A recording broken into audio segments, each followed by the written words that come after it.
Muy buenos días, muy buenas tardes, muy buenas noches, muy buenas madrugadas, sea la hora que sea, donde quiera que estén ustedes. Espero que lo estén pasando muy bien. Y muchas gracias por acompañarme una vez más en esto que es la revista semanal del Rey va Desnudo, antes llamada En Vivo y con Todo. Y yo soy Mauricio José Schwartz, que los invito a conversar, a compartir ideas, a enfrentar ideas que pueden no resultarnos demasiado cómodas y a pensar, porque pensar es gratis y pensar es bueno. Finalmente todo lo que hemos logrado en la historia humana ha sido pensando, incluso cuando pensamos el arte. El arte no existe si no hay pensamiento, no es solo la emoción.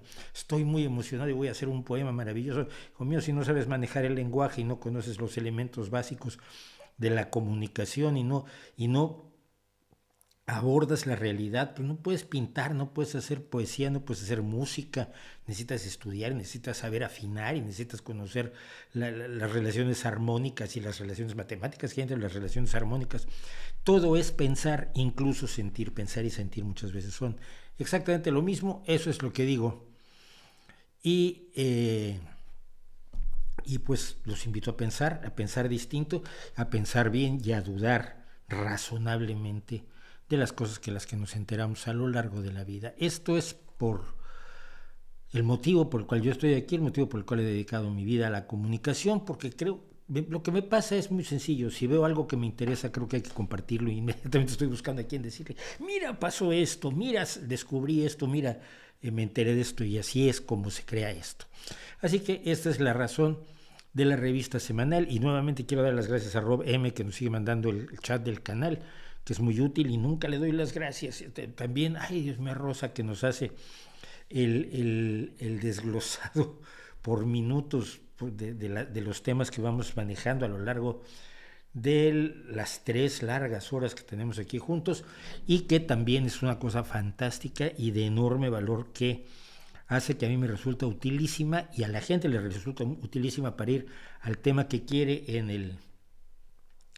en la reproducción del streaming de las 3 horas, aunque después tenemos segmentos. Pero claro, los segmentos yo elijo de entre 10 y 20 segmentos a la semana para ponerlos independientes, pero queda mucho que no pongo, porque sería repetirlo todo, sería innecesario. En fin, que esa es la situación, y quiero dar las gracias pues a todos los que así voluntariamente y sin que se los haya yo pedido han estado ayudando a que este canal vaya creciendo, a que este canal vaya llegando a más gente y a que este canal moleste a más gente, porque a veces hay mucha gente a la que molestamos horrorosísimamente. Cosas que tengo que hacer. El video de ayer, el video que publicamos ayer, que es ateos que hablan de Dios, entre comillas, entre interrogaciones, y que fue basado fundamentalmente en que la gente me repite muchísimo esa frase de Heinrich Böll, de los ateos me aburren mucho porque siempre están hablando de Dios. Pues mira, los sacerdotes también, y no veo que te aburran. Sí, que lo que tú tienes es un problema con los ateos, y quienes lo vienen a decir no son creyentes comunes y corrientes, no son gente que tienen sus creencias religiosas y no se mete con nadie, sino son de estos fanáticos que quieren venir a demostrar que los ateos están muy mal, porque entonces si no nos quitan la clientela. Y a esa gente me encanta molestarla. Entonces los molesté bastante con esto de los ateos que hablan de Dios, los ateos que hablamos de Dios, porque hablamos de Dios, que hablamos de Dios, de las religiones, de las iglesias que siempre están enormemente imbricados. Y esta vez, pues sí, a diferencia de la semana pasada, donde no ha tenido mucho éxito, una conversación que a mí me parece fundamental que tuve con Manu Bravo sobre la guerra de Ucrania, con alguien que ha estado en el frente de batalla y que conoce Ucrania a fondo desde 2014.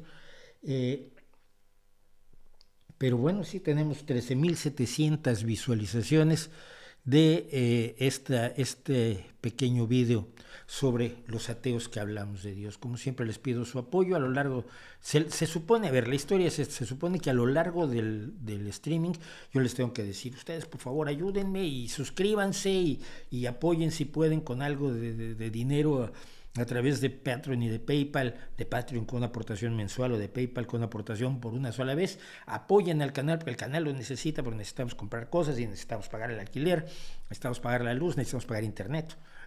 también hay que pagar internet. Pero se me olvida hacerlo a lo largo del programa, y además no me gusta estar dando lata todo el tiempo. ¡Ay!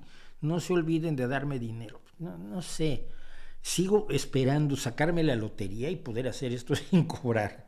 Cierro los anuncios de Patreon, de YouTube, que son la otra, junto con Patreon, son las dos cosas que pues, mantienen vivo a este canal. Dicho lo cual, pues vamos a ver un par de cositas del chat porque me interesó lo primero que vi y luego tenemos muchos temas. Hoy hay un montón de temas, como pueden haber visto ustedes en la cuenta atrás, temas que me parecen extraordinariamente importantes, que me han sugerido y que están saliendo y que son tema en los dos países donde tengo fundamentalmente puestos los pies, que es en México y en España, aunque también tengo los pies puestos en Ucrania y en Rusia y en Estados Unidos, porque allí pasan cosas que nos afectan a todos, nos guste o no. Dice Juan Carlos Ruiz Villafranca, ¿qué opinas de los comentarios que implican que los pobres no pueden divertirse? Como culpabilizarlos por tener iPhone, tenis, o sea, zapatillas deportivas en español, o tener hábitos que no les critican a los ricos. A ver, aquí hay dos cuestiones que creo que son que influyen y que son diferentes. La primera es el elitismo. Es decir, los ricos quieren poseer y disfrutar cosas que los pobres no disfruten. Esa es parte de ser rico, es tener acceso a una serie de bienes que no tienen las chusmas, los villanos y los súbditos y los aldeanos como yo, fundamentalmente. Bueno, entonces esa gente ha sufrido un problema en los últimos 200 años y sobre todo en los últimos años. Y es que los pobres acceden a lo mismo a lo que accedían ellos. Si un iPhone es de top of the line, es el nivel más alto de la gama de teléfonos, o quizás algunos Samsung y demás, vale, los puede tener un pobre.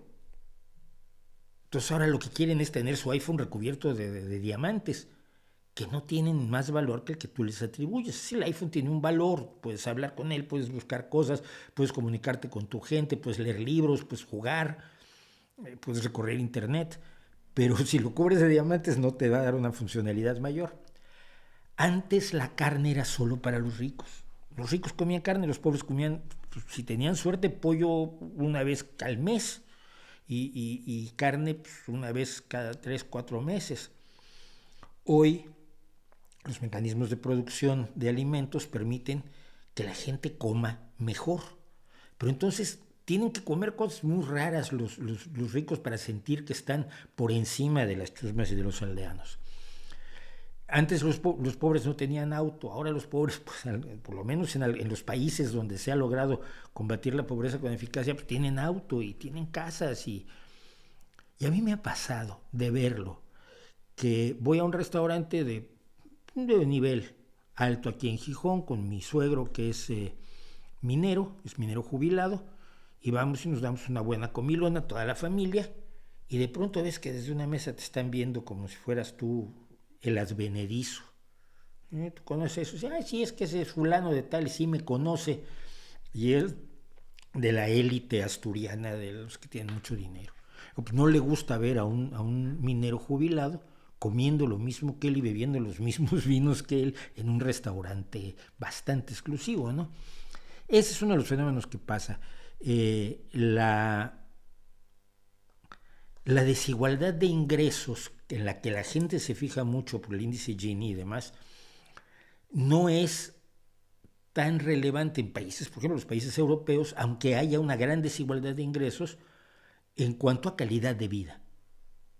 En cuanto a dónde te puedes ir de vacaciones, en cuanto a que puedes ir a visitar el Louvre. Antes el Louvre era solo para los ricos. Ahora hay masas de gente absolutamente aldeana que no sabe nada de arte y está visitando el Louvre a ver si se asombra simplemente con lo que hay allí. Y yo les aplaudo, yo no soy de los que dicen, hoy hay demasiados turistas. No, que haya más. Quiero que todos puedan acceder a eso y hay que organizarnos cómo recibirlos y atenderlos. Pero eso de, es que son muchos, ahora los pobres pueden viajar. Pues sí, esto ha pasado. Entonces allá hay un fenómeno de elitismo que a mí me llama muchísimo la atención, porque llega un momento en que no saben cómo hacer para demostrar que están muy por encima de nosotros, los pobres diablos que andamos por la calle así, sin demasiadas ínfulas. Pero luego están los otros, y esos son los que quizás me entristecen más, porque estos finalmente son parte de generaciones y generaciones, sobre todo los del dinero viejo. En España tú te encuentras sobre todo dinero viejo, es gente que son familias que eran ricas con Isabel la Católica, ¿sí? O con en el siglo XVII, XVIII, XIX. Y fueron ricos con Franco y siguen siendo hoy ricos, los grandes terratenientes como los duques de Alba, que además son duques. Bueno, entonces, pero esos se entiende que sientan que los han sacado del espacio de la excelsitud, donde es que este té es tan bueno que solo lo pueden comprar los ricos. No, mira, el té está accesible a todos porque producimos más y bajamos precios y pasan cosas horribles. Pero digo, están los otros, y los otros a mí me alarman mucho más. Y son los de igualar hacia abajo. Son los de... Yo no es que quiera mucho a los pobres, como para subir su calidad y cantidad y nivel de vida, sino que odio a los ricos. Entonces hay que acabar con los ricos, cómanse a los ricos. El 1% nos está matando. Oye, pues tú tienes coche y tienes un relojazo y tienes una vida hecha y te alimentas bien, tienes sanidad, tienes vacaciones, tus hijos tienen una educación garantizada. Ya, pero hay que matar a los ricos. ¿Y qué vas a hacer? Repartimos el dinero entre los pobres. Tú sabes que eso no acaba con la pobreza, ¿no? La pobreza se acaba con otros sistemas estructurales que permiten que la gente sea autosuficiente, no con limosnas pequeñas o grandes. La gente que quiere igualar hacia abajo, la encuentras tanto en cierta izquierda revolucionaria y te la encuentras en la derecha que espera que ser de izquierda sea equivalente a un voto de pobreza cartujo. Como eres de izquierda no puedes tener esto. ¿Por qué? ¿Por qué eres de izquierda ya? Pues yo quiero que lo tengan todos. O sea, mi visión de la izquierda no es que todos seamos pobres, mi visión de la izquierda es por lo menos ser todos de clase media acomodada. Entonces no tiene absolutamente nada de malo. Entonces son las dos visiones. Una izquierda que se ha jurado cartuja y que cree que hay que igualar hacia abajo, y una derecha que dice, oye, qué bien, sí, ustedes sean pobres, no vayan a querer lo mismo que tengo yo, y si ustedes son de izquierda y tienen cosas, muy mal, están rompiendo su voto de pobreza. No, mira, los votos de pobreza los hacen los religiosos. Y luego dice, alguien dijo algo que me parecía interesante, sí, porque esto hay que aclararlo. Estimado Mauricio, ¿qué opinas del comunicador Jacobo Zabludovsky de Televisa y esa vez que dio la noticia de un ataque nuclear israelí en la Primera Guerra del Golfo? Gracias y un abrazo. No fue él, fue una corresponsal que tenía en Israel, no me acuerdo su nombre ahora, pero seguro alguien se acuerda y nos lo va a decir. Nos lo va a decir en el chat, porque yo cubrí ese momento. Además, la mujer estaba en Jerusalén, si mal no recuerdo, aterrorizada porque sí había habido anuncios de sirenas avisando de ataques aéreos. Se había encerrado en un gabinete de un baño con su perrito, esta mujer, y la historia la recuerdo con enorme claridad, y estaba con el teléfono diciendo, son nucleares, Jacobo, son armas nucleares, bombas nucleares. Y yo estaba oyendo eso y decía, no puede ser, o sea, esta mujer está chiflada. Es más, ahora, a ver si, nada más con eso de nucleares, Jacobo, debe salir el nombre. ¿Es nuclear, Jacobo, nuclear? Sí. De hecho, aquí hay fragmentos del noticiero que se pueden ver. Esto ocurrió en 1991 y era Erika Wexler. Erika Wexler era esta antiperiodista que era la corresponsal de Jacobo Zabludovsky en Israel, una periodista chilena. Y si la frase fue son nucleares, Jacobo, son nucleares, el mundo enloqueció, hubo una preocupación durante unos momentos, hasta que alguien se acordó que esta mujer vivía fuera de la realidad y ya no pasó absolutamente nada. Pero no fue, en este caso no fue Zabludovsky, fíjate, que hizo muchas cosas, pero esa en concreto no. Él mismo estaba como, a ver, no puede ser. Un ataque nuclear contra Jerusalén es el inicio de una guerra nuclear de exterminio a nivel mundial.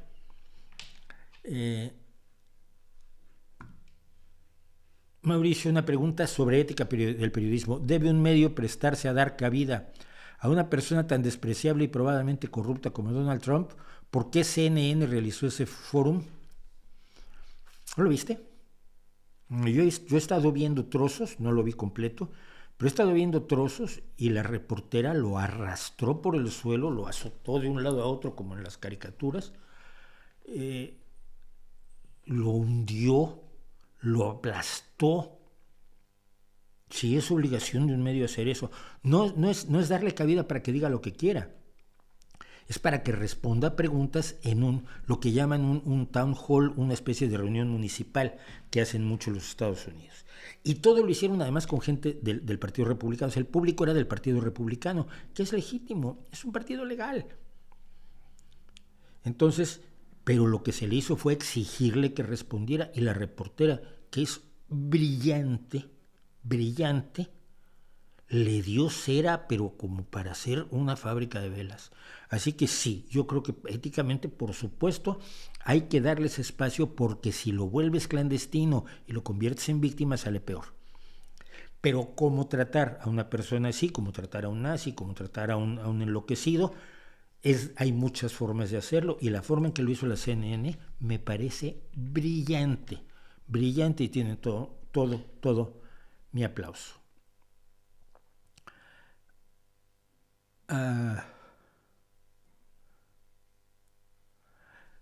Saludos. Para denominar o referirse a una persona como genocida hay que esperar la calificación dada por un tribunal. Sí, si no es presunto genocidio, porque se trata de un delito. Se trata de un delito que se tipifica por primera vez, si mal no recuerdo, en 1948, y se usa como primer ejemplo, aunque ya no se le puede, aunque legalmente no es un genocidio porque la figura no existía y las leyes no son retroactivas, es una de las reglas fundamentales de la judicatura, pero basándose en el genocidio del pueblo armenio por parte de los jóvenes turcos, que era como se llamaba el grupo en el poder en Turquía. Y a partir de eso, y a partir de, por supuesto, de la masacre del pueblo judío, del pueblo gitano, de los homosexuales, de los eslavos, de los testigos de Jehová y de los discapacitados, que fueron las principales víctimas, no todas, pero las principales víctimas del nazismo, se tipificó el delito de genocidio. Es como si alguien es un asesinato masivo con el fin de destruir a un genus, a una población determinada, unida por su cultura, por sus tradiciones, por su lengua, por su religión, por su raza percibida. Siempre que digo raza, es raza percibida, las razas no existen.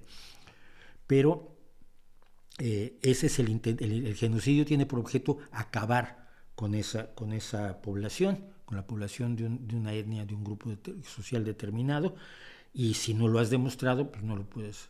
Puedes decir que se ha cometido un genocidio contra un pueblo determinado, pero no señalar culpables. Simplemente tienes que decir presuntos, ¿no?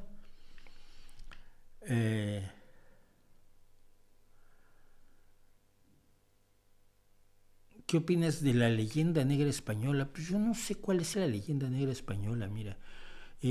¿Hubo una masacre de indígenas en América Latina? Sí.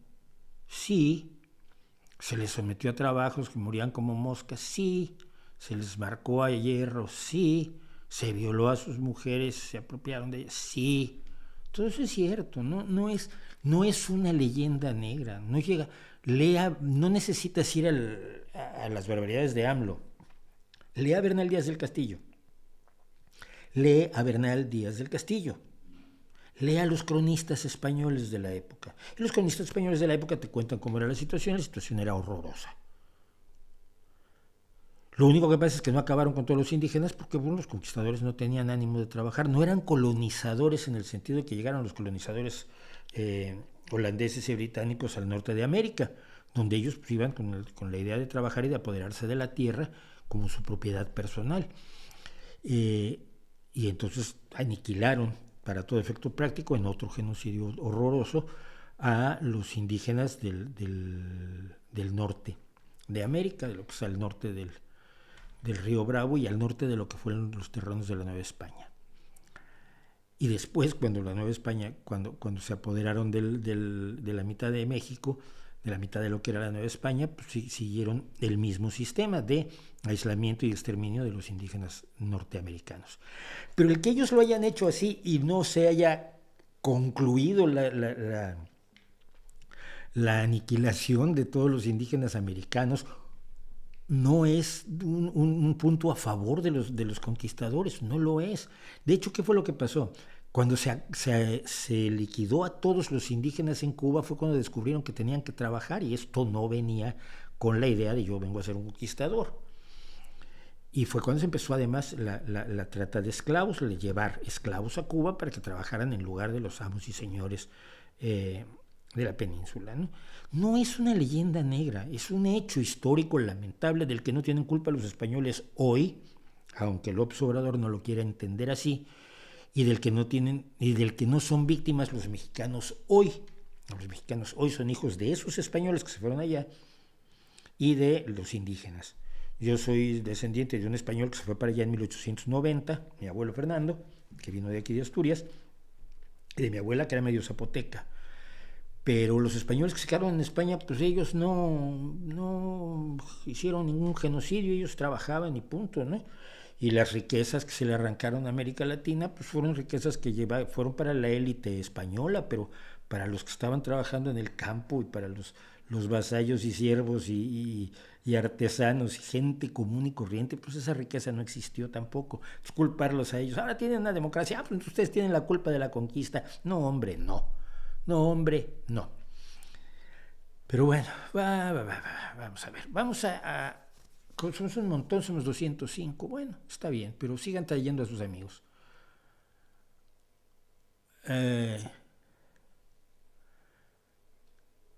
¿Crees que la ley de ciencias promovida por AMLO y Álvarez Bulla debería demandarse ante la Suprema Corte de Justicia de la Nación? Sí, yo creo que sí. Yo creo que cuando tú haces una ley para un colectivo del cual excluyes a ese colectivo, estás faltando a los principios de igualdad entre todos los ciudadanos que establece la Constitución mexicana. Yo creo que hay un debate constitucional allí, porque es lo que pasa, es una ley de ciencia en la que las decisiones sobre ciencia no las van a tomar los científicos. Es un poco raro, ¿no? Vamos a hacer una ley sobre las mujeres, pero que quienes toman las decisiones sobre las mujeres pues, sean los hombres, como estas celebraciones de derechos de la mujer donde solo hay hombres en Arabia Saudita, ¿no? Por poner un ejemplo. Entonces creo que sí hay un tema y creo que debe hacerse. Muchas gracias a Keylor Alfaro Mora, muchas gracias de Andorra, mira, están desde Andorra, desde Uruguay.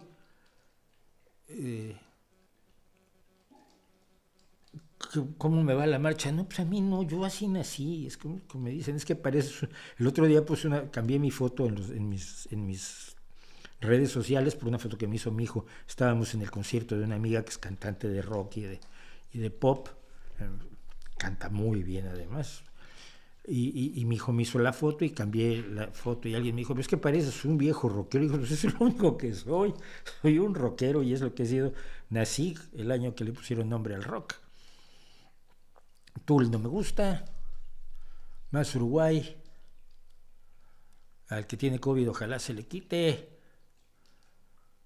Pongo sus vídeos en mis live en TikTok. Comparte. Bueno, nice t-shirts, gracias. Primer día que puedo usar camiseta, a ver si no hace frío más tarde me tengo que poner la sudadera, pero es el primer día que puedo andar en camiseta, es ya casi 15 de mayo. Yo tengo calculado más o menos que el 15 de mayo es cuando empieza ya un verano pasable, asumible y realista, y más o menos el 15 de diciembre es cuando te tienes que poner ya tienes que guardar todo el material de verano, ¿no? Pero hasta el 15 de diciembre se vive más o menos. Entonces estoy encantado de poder estar en camiseta. Gracias a Raúl Torres por el superchat. Y vamos a empezar por el principio, ¿qué les parece? Y esto es algo que ya hubo gente. A ver, Keylor. ¿Por qué comprar lotería y si sabes que la posibilidad de ganar es casi imposible? Por el casi, lo que compras es ilusión. Algunas personas quieren tener esa ilusión mientras no estén haciendo planes para la vida con lo que se van a ganar en la lotería. La compra de la ilusión, cuando la compra de la ilusión tiene su sentido de ser, ¿no?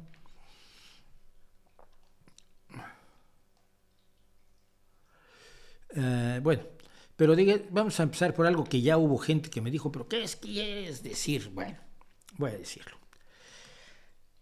Odio El Señor de las Moscas, odio la novela El Señor de las Moscas, odio las ideas que tenía Golding detrás del Señor de las Moscas y odio las películas que se han hecho del Señor de las Moscas. Las odio con toda mi intensidad. Ahora, cuando la gente ha criticado recientemente al Señor de las Moscas, lo ha hecho fundamentalmente con cosas que yo no estoy de acuerdo. Por ejemplo, es sexista porque no tiene chicas. A ver, no tiene, hay muchas novelas que no tienen chicos. Hay muchas novelas que tienen fundamentalmente chicas, como Mujercitas de Luisa May Alcott. No es criticable eso. La historia que está contando es una historia tal que, y por las ideas que hay detrás, que funciona con un grupo de chicos. No es sexista el no incluir chicas. Eso presupone que hay una malevolencia según la cual, ante la posibilidad razonable de que en su proceso creativo literario William Golding se hubiera podido plantear la idea de meter chicas y decidiera que no porque odia a las chicas, sería sexista. Pero si no tienes eso demostrado, esa telepatía, pues a mí me parece inadecuada. Luego, dice que los niños hacen mofa o imitan las civilizaciones indígenas. Pues si quieren, sí, pero imitan una caricatura de las civilizaciones indígenas y esa caricatura es una imitación, efectivamente, de la caricatura de cómo ve la gente a las sociedades primitivas, cómo ve la gente en Europa, por ejemplo, Golding es británico, a las sociedades primitivas. Sí, y el libro es de 1950, o sea que tampoco lo hace en la época de las reivindicaciones donde la gente se empieza a dar cuenta de lo horriblemente colonial que era, sobre todo los países que mantenían colonias, y uno de los últimos colonizadores, los últimos países colonialistas, pues fue el Reino Unido. O sea, que esos argumentos contra la novela de Golding a mí me parecen irrelevantes. Lo peor es lo otro. A ver, quien no conozca El Señor de las Moscas, hay un grupo de chicos británicos que se ven aislados en una isla deshabitada y tratan de autogobernarse y acaban haciendo un desastre horroroso, se caen en un pozo de crueldad, en unos abismos de malevolencia entre ellos, acaban haciendo dos grupos. Al chico que es gordito y de gafas le hacen la vida absolutamente imposible, creo que acaban matándolo. Hacen dos grupos y esos dos grupos hacen una guerra y el Señor de las Moscas es el piloto del avión del que cayeron, que había caído con su paracaídas y había caído de alguna manera extraña ahí. Golding parece que no sabía mucho de cómo se descomponen los cuerpos humanos, pero había quedado sujeto a su paracaídas y se movía un poco y estaba lleno de moscas, porque claro, al paso de los días pues las moscas lo tomaron como lo que hacen las moscas con todo cuerpo muerto. Bueno, entonces, ¿qué es lo que odio del Señor de las Moscas? La premisa fundamental de William Golding es que el ser humano es malvado por naturaleza, porque sí, porque lo decidió él. Hizo estudios sociológicos. No. Se fue con este arco reflejo misantrópico, según el cual el ser humano es lo peor. Es asesino. Todo el ser humano es un asesino por naturaleza. Y así lo decía la película malísima, por cierto, a mí no me gustó, de eh, del tipo este que hace siempre la misma película. Yo una vez, y lo he contado, lo vuelvo a contar rápido, una vez estuve con una señora que era una importante reportera de sucesos, lo que se llama en España sucesos, de la nota roja en México, de la nota policíaca, de crímenes, de delitos, etc.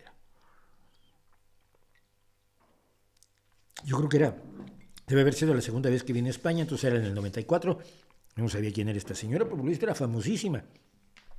Vamos a tener una mesa redonda, vale, pues vamos a tener una mesa redonda. Me llevaron a una ciudad aquí a media hora de Gijón y yo tuve la mesa redonda y estaba esa señora diciendo que el ser humano mata y somos asesinos, crueles, torturadores, bestias.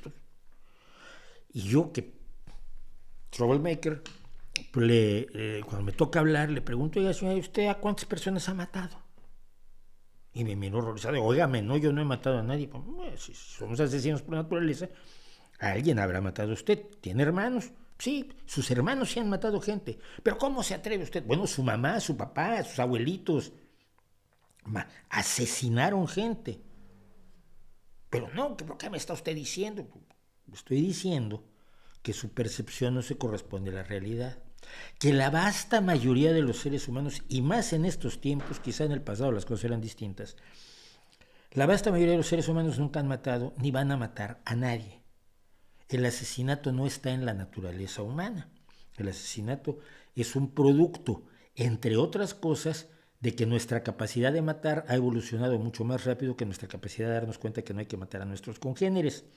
Es algo que decía Konrad Lorenz, que sí era un científico de la conducta, en su libro sobre la agresión, el pretendido mal. La señora me dijo de todo, me recordó que era famosa, bueno, me informó que era famosa, yo dije, pues mucho gusto, este truco de cuántas personas has matado tú, lo he usado en muchísimas ocasiones con la gente que afirma que el ser humano es asesino por naturaleza. Pues, ¿a cuántos has matado tú? ¿A cuántos has matado tu familia? No, es que mi papá una vez estuvo en la guerra. Es otra cosa. No es un asesinato. Es en muchas ocasiones dar la vida o quitar la vida por no perder la vida, o porque no pierda la vida tu familia, o por la defensa de tus derechos fundamentales, que puede ser terrible, y todos los pacifistas estaremos de acuerdo en que sería preferible que no hubiera guerras, pero a veces hay guerras que son inevitables, sobre todo en la defensa, en la legítima defensa de las naciones, los pueblos, las personas y las familias. Pero si el otro no te pudiera matar, tú no lo matarías. Y el otro te puede matar porque teniendo armas es más fácil matar que si tuviera que venir y arrancarte la garganta con una mano. Eso nos horroriza. ¿Por qué? Porque tenemos instintos, tenemos salvaguardas que impiden que nos matemos entre nosotros precisamente porque somos animales sociales. Por eso los lobos no se matan entre sí cuando se pelean. Por eso todos los animales sociales no se matan entre sí cuando se pelean, a menos que tengan armas, caso de los chimpancés. Pero en general, los seres vivos no se matan entre sí cuando compiten por cosas. Pero cuando tienen armas, el uso de esas armas ya no está regido por esas limitaciones que nos da la idea. Tú matarías a alguien arrancándole la garganta con la mano, mordiéndolo, sacándole la carótida de un mordisco. El solo hecho de pensarlo nos provoca un repelús importante. Pero si yo te digo, apretando este botón puedes matar a 1000 personas, mejor lo aprietas porque sí, no los estás viendo, no estás cerca de ellos, no tienes todos esos mecanismos de preservación de la vida del otro en una sociedad que tienes cuando estás enfrentado a la persona a la que vas a matar. Por eso se aprende a matar, por eso en los ejércitos te enseñan a matar. Así que bueno, esto pasó. Y entonces, esta es la película, por ejemplo, pues sí, imitan, no sé, se pintarrajean ahí, no sé de dónde sacaron los niños las pinturas para ponerse como pinturas de guerra, pero ahí están listos a matarse entre ellos. Lo más entretenido de esto es que la idea no es solamente mía ni de los etólogos que han estudiado la agresión, el que esto es una visión retorcida del ser humano. ¿No habrá habido algún caso en el que algunos chicos quedan aislados en una isla? Sí, pues lo hubo, fíjate. Eh, fue en los años, me parece que en los años 60.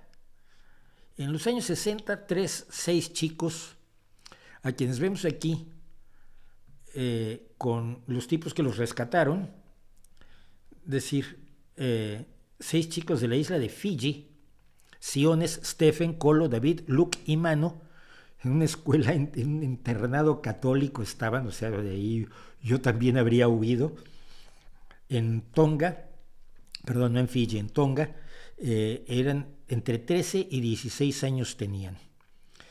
Y aburrían como ostras en la escuela. Imagínate, un internado católico. Entonces se escaparon a Fiji y se hicieron con un bote, robaron un bote y decidieron ir a Fiji, o quizás hasta podían llegar a Nueva Zelanda desde Tonga. O sea, no, pero no lo sabían. Así que, bueno, le robaron su barco a un pescador que les caía mal, sí, y se fueron con 2 sacos de bananas, unos cocos y un quemador de gas. Y cuando se dieron cuenta estaban en una isla desierta, en una isla que había estado habitada en el pasado porque había sido deshabitada por esclavistas, precisamente, por un barco esclavista.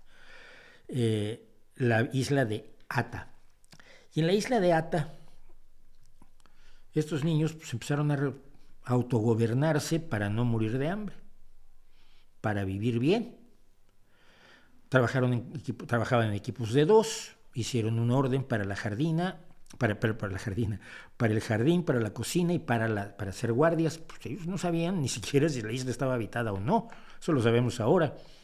Se peleaban, como siempre pasa en toda sociedad humana, pero arreglaban las cosas. Empezaban los días cantando y rezando, decían los niños católicos. Colo se les arregló para hacer una guitarra con algo de madera que venía flotando y una cáscara de coco y unos alambres que habían salvado del barco. Todavía tiene alguno de ellos esta guitarra. Trabajaron, compartieron, sobrevivieron. Un día Stephen se cayó, se rompió una pierna, se las arreglaron para salvarlo, para fijar la pierna con lo poco que sabían probablemente primeros auxilios, y le dijeron que no tenía que trabajar mientras tuviera la pierna rota. Finalmente fueron rescatados el domingo 11 de septiembre de 1966. El médico local expresó su asombro a sus físicos musculados y a la pierna perfectamente sanada de Stephen. Esto no fue el final, porque claro, el pescador acabó denunciándolos por robar el bote, acabaron en la cárcel y tuvieron que vender la historia de su vida para pagar la multa del bote. Ya no se volvieron a robar nunca ningún bote. Eso es lo que pasa cuando un grupo de chicos se ven solos, no lo que dice William Golding. Y precisamente por eso, por lo que sabemos del comportamiento, por el hecho real de que no matamos a gente, los seres humanos normales. Si alguno de ustedes ha matado a alguien, dígamelo, pero yo no lo creo. De las 251 personas que estamos ahora en este chat, no creo que habrá uno quizás que haya matado a alguien, y no me imagino que sea en plan de la psicopatía de un asesino que no tiene empatía por sus víctimas, no. Entonces, pero no solo es eso, es que la historia, la vida nos ha dado este experimento real, y este experimento real nos dice que El Señor de las Moscas es basura, como un intento de filosofar a través de la literatura sobre la condición humana y lo odioso que es nuestra especie. Nuestra especie no es odiosa, es maravillosa, tiene muchos problemas, pero no es basura. Basura es El Señor de las Moscas. Ahora se enojan todos conmigo. Lo que pasó en Chile me preocupa, por supuesto. Y Boric es un socialdemócrata como mucho. Ha dicho que defiende la existencia de la Unión Europea, entendiendo que no está libre de defectos. ¿Podría explicar cuáles son esos problemas pendientes? No, me tomaría horas y horas y horas. ¿Y para qué? ¿Para qué? Porque de lo que quiero hablar hoy, antes que de eso, es que ha sido Día de Europa. El día de antier, 9 de mayo fue el Día de Europa. Mucha gente que cree que es cuando se constituyó la Unión Europea. No fue así, la Unión Europea se constituyó mucho después. Este Día de Europa es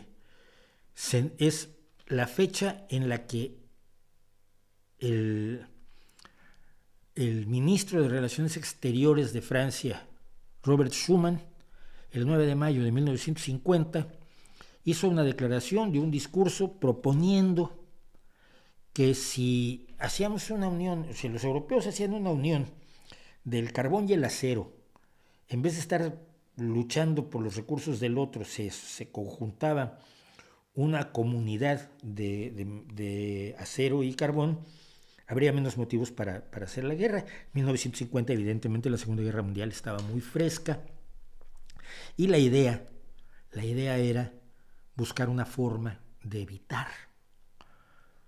posibles guerras futuras. El señor que ustedes ven ahí es a Robert Schuman, ya muchos años después, por supuesto, de ese momento. Y él decía, la paz mundial no puede salvaguardarse sin unos esfuerzos creadores equiparables a los peligros que la amenazan. La propuesta de Schuman salió adelante, que fueron de Francia, Alemania, Italia, Reino Unido y algún otro los que primero se unieron en esta unión del carbón y el acero, que posteriormente pasó a ser la Comunidad Económica Europea y que finalmente se convirtió en la Unión Europea. Y el otro día pasó una cosa particular que es concretamente lo que quería yo comentar.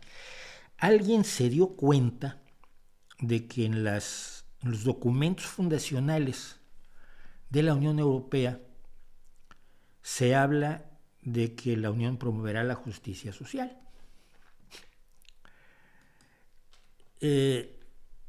Y esto vino a cuento porque precisamente la cada vez más ultraderechista presidenta de la Comunidad de Madrid del Partido Popular, pero que se está moviendo hacia la derecha de Vox a una velocidad absolutamente ultralumínica, dijo que la justicia social había sido un invento para molestar a la gente de bien. Hablaba yo de las élites. Bueno, las élites se consideran gente de bien. Usted y yo, pues no somos gente de bien. Generalmente somos gente dudosa, peligrosa, no del todo fiable, ¿no? Somos pelusa, perrada, chusma. Somos la sal de la tierra, somos los pobres. Yo pertenezco a una clase media que no me quejo. Como le digo a mi hijo, no nos sobra nada, pero no nos falta mucho. Pero para ojos de esta gente de bien, nosotros somos todos basura, pobres. Y de pronto se están dando cuenta que están en una Unión Europea que tiene algunos principios que yo calificaría como socialdemócratas dentro de lo que es la Carta de los Derechos Fundamentales de la Unión Europea. Por ejemplo, derecho a la información y consulta de los trabajadores en la empresa, es decir, que los trabajadores tienen derecho, los trabajadores y sus representantes, a la información y consulta con suficiente antelación en los casos y condiciones previstos en el derecho comunitario y en las legislaciones y prácticas nacionales. Porque si a la empresa le va extraordinariamente bien, pues puedes pedir aumento de sueldo, y si a la empresa le va extraordinariamente mal, puedes entender quizás un despido. Pero tienes que estar informado, pero sobre todo tienes algo que odia a la derecha. Artículo 28. Los trabajadores y los empresarios o sus organizaciones respectivas, de conformidad con el derecho comunitario y con las legislaciones y prácticas nacionales, tienen derecho a negociar y celebrar convenios colectivos. Yo siempre he dicho que el convenio colectivo es la única esperanza del trabajador, porque un trabajador es poca cosa frente a una gran empresa. Pero si todos los trabajadores negocian a través de un solo representante, su número les da fuerza, les da poder y les permite negociar en una condición, si no de absoluta igualdad, sí de mayor igualdad ante las empresas. Y esto no parto de la base que las empresas sean malvadas, malévolas y criminales y bestiales todas. ¿Por qué? estoy informado y porque he vivido y porque conozco empresas de gente muy buena y empresas muy comprometidas y conozco empresas que son basura con empresarios basura. Y tienen derecho a emprender en caso de conflicto de intereses acciones colectivas para la defensa de sus intereses, incluida la huelga.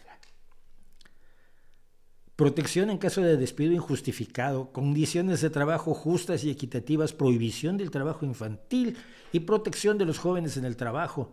Se garantiza la protección de la vida familiar.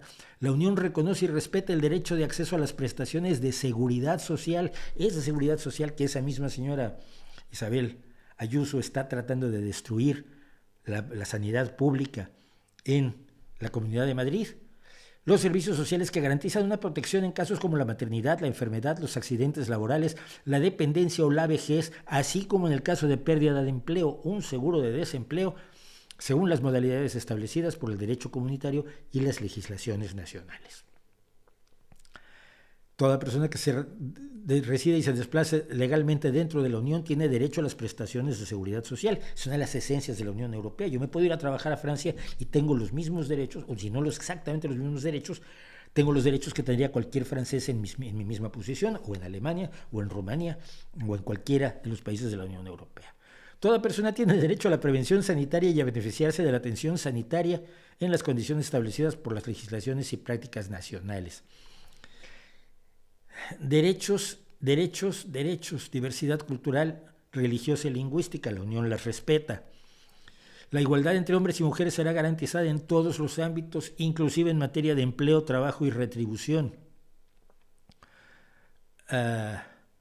El principio de igualdad no impide el mantenimiento o la adopción de medidas que ofrezcan ventajas concretas en favor del sexo menos representado.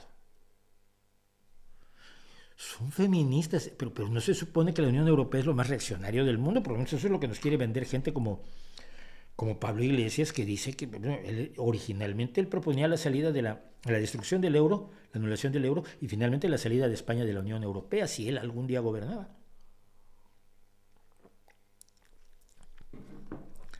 La Unión reconoce y respeta el derecho de las personas mayores. Todas las personas son iguales ante la ley. Se prohíbe la discriminación y en particular la ejercida por razón de sexo, raza, color, orígenes étnicos o sociales, características genéticas, lengua, religión o convicciones, opiniones políticas o de cualquier otro tipo, pertenencia a una minoría nacional, patrimonio, nacimiento, discapacidad, edad u orientación sexual. Los derechos fundamentales de la Unión Europea. Se garantiza el derecho de asilo, se garantiza la libertad de empresa, se le garantiza el derecho a la educación, se garantiza algo que, por ejemplo, ahora en México está muy mal visto. Las artes y la investigación científica son libres. Las artes y la investigación científica son libres. Libertad de reunión y asociación, libertad de expresión y de información. Y aquí en libertad de expresión e información hay un asunto en el que yo siempre trato de incidir. Toda persona tiene derecho a la libertad de pensamiento, de conciencia y de religión. Esa es la libertad de pensamiento, conciencia y religión. Implica el derecho a cambiar de religión, que los musulmanes, por ejemplo, no reconocen, o de convicciones, así como la libertad de manifestar su religión o sus convicciones, individual o colectivamente, en público o en privado. Pero no, en libertad de expresión dice, toda persona, artículo 11, toda persona tiene derecho a la libertad de expresión. Este derecho comprende la libertad de opinión y la libertad de recibir o comunicar informaciones o ideas sin que pueda haber injerencia de autoridades públicas y sin consideración de fronteras. Pero fíjense que dice la libertad de recibir o de comunicar informaciones o ideas, no de mentir, no de desinformar, no de distorsionar la realidad. La libertad de expresión no implica la libertad de mentir. Nunca ha implicado la libertad de mentir y no debe jamás implicar la libertad de mentir. Las personas tienen derecho a comunicar y recibir información e ideas. Opiniones, puede haber opiniones enormemente desagradables que están protegidas por el derecho a la libre expresión. Pero a mentir no hay derecho. Son algunas de las cosas que hacen que para mí y un poco en vez de explicar los problemas pendientes, pues los problemas pendientes son la aplicación en muchos de estos asuntos. Los problemas pendientes son que todavía no hay una política de defensa común, que no hay una política fiscal común, que no hay una política económica común, y que sigue Europa sin lograr ser entendida por los europeos como una casa común, como una nacionalidad,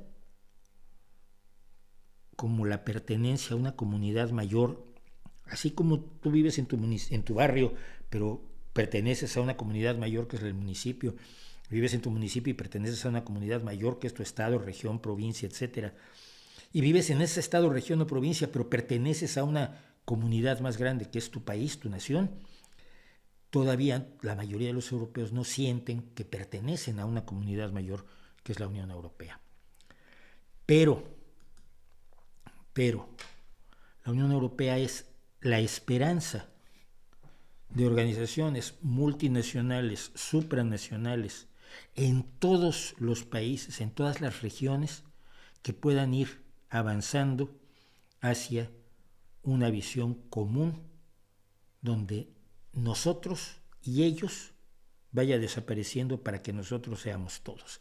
Creo que el mejor experimento que se ha hecho hasta la fecha en el mundo para lograr eso es la Unión Europea, y voy a seguirla defendiendo precisamente por eso. No porque yo esté en Europa y me beneficie de ello, evidentemente me parece muy bien todo esto, que pueda yo ir a Italia sin pasar fronteras y mostrar mi pasaporte, pero esto va mucho más allá. La Unión Europea es la esperanza de América Latina, de África, la Unión Africana, que se ha intentado en varias ocasiones, debe volverse a intentar, las uniones americanas, las uniones asiáticas, encontrar los puntos de coincidencia para evitar los enfrentamientos entre naciones y pertenecer a un todo mayor.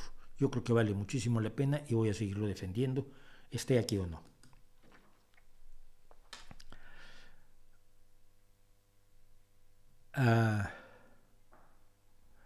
Si algo define a la derecha religiosa es que son muy de ser nacionalistas y propensos al culto a la autoridad.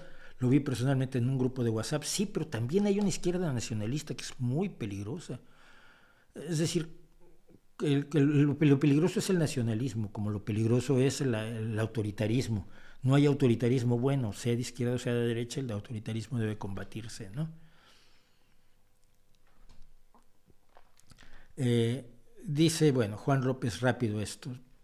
Ha dicho que no conoce mucho sobre el tema de Bukele. No, estoy empapándome, pero es espinoso. ¿Qué opina de su política de torturar presos alegando que ellos renunciaron a sus derechos? Por supuesto, no me parece en lo más mínimo aceptable. La tortura es inaceptable en toda ocasión, en todo contexto, en toda condición. Está demostrado además que la tortura no, como forma de obtener información, pues no sirve. Los torturados mienten, y ya lo vimos en la Inquisición. Entonces, la tortura no es más que la satisfacción de la psicopatía de gobernantes y poderosos, y no tiene ningún sentido, y denigra, por supuesto, al ser humano que la sufre, denigra a aquel que la aplica, pero denigra sobre todo a aquel que la ordena. El laboratorio de neurobiología del grupo de neurociencias de Antioquia, que me saludan mucho seguido. ¿La izquierda tiene un problema con el paternalismo? Sí, no, todos tienen un problema con el paternalismo. No la izquierda, pero hay una izquierda enormemente paternalista. Hay una izquierda que ve al trabajador, al pobre, al obrero, al campesino, como niños a cuidar, que no saben qué hacer ellos, entonces hay que tutelarlos, ¿no? Y los tratan como niños. Esto yo lo he vivido directamente con los trotskistas en la Escuela Nacional de Antropología e Historia. Lo vi varias veces con claridad meridiana. Estos eran la vanguardia intelectual del proletariado. Yo le decía, a ver, chaval, tenemos 19 años y no sabemos limpiarnos el trasero todavía muy bien. Y tú me vas a decir que yo soy la vanguardia intelectual de la gente que se mata trabajando 8 horas diarias en una fábrica. No me jodas. Hombre, pero lo creían sinceramente y lo creían vivamente. No, los protestantes en Estados Unidos no han apoyado y siguen apoyando a Trump. No. Hay un sector amplio de los evangélicos, en concreto, de la iglesia evangélica que está con Trump, con el Partido Republicano, pero tengo que recordarte que la mayoría de los estadounidenses son protestantes, incluidos la mayoría de los que votan demócrata. Todavía es un país donde un ateo no lo eligen, pero ni para barrendero municipal.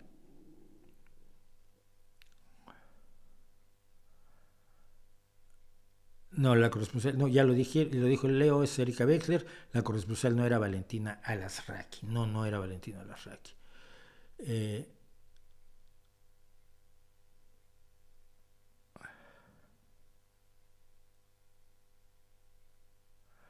bueno, eh,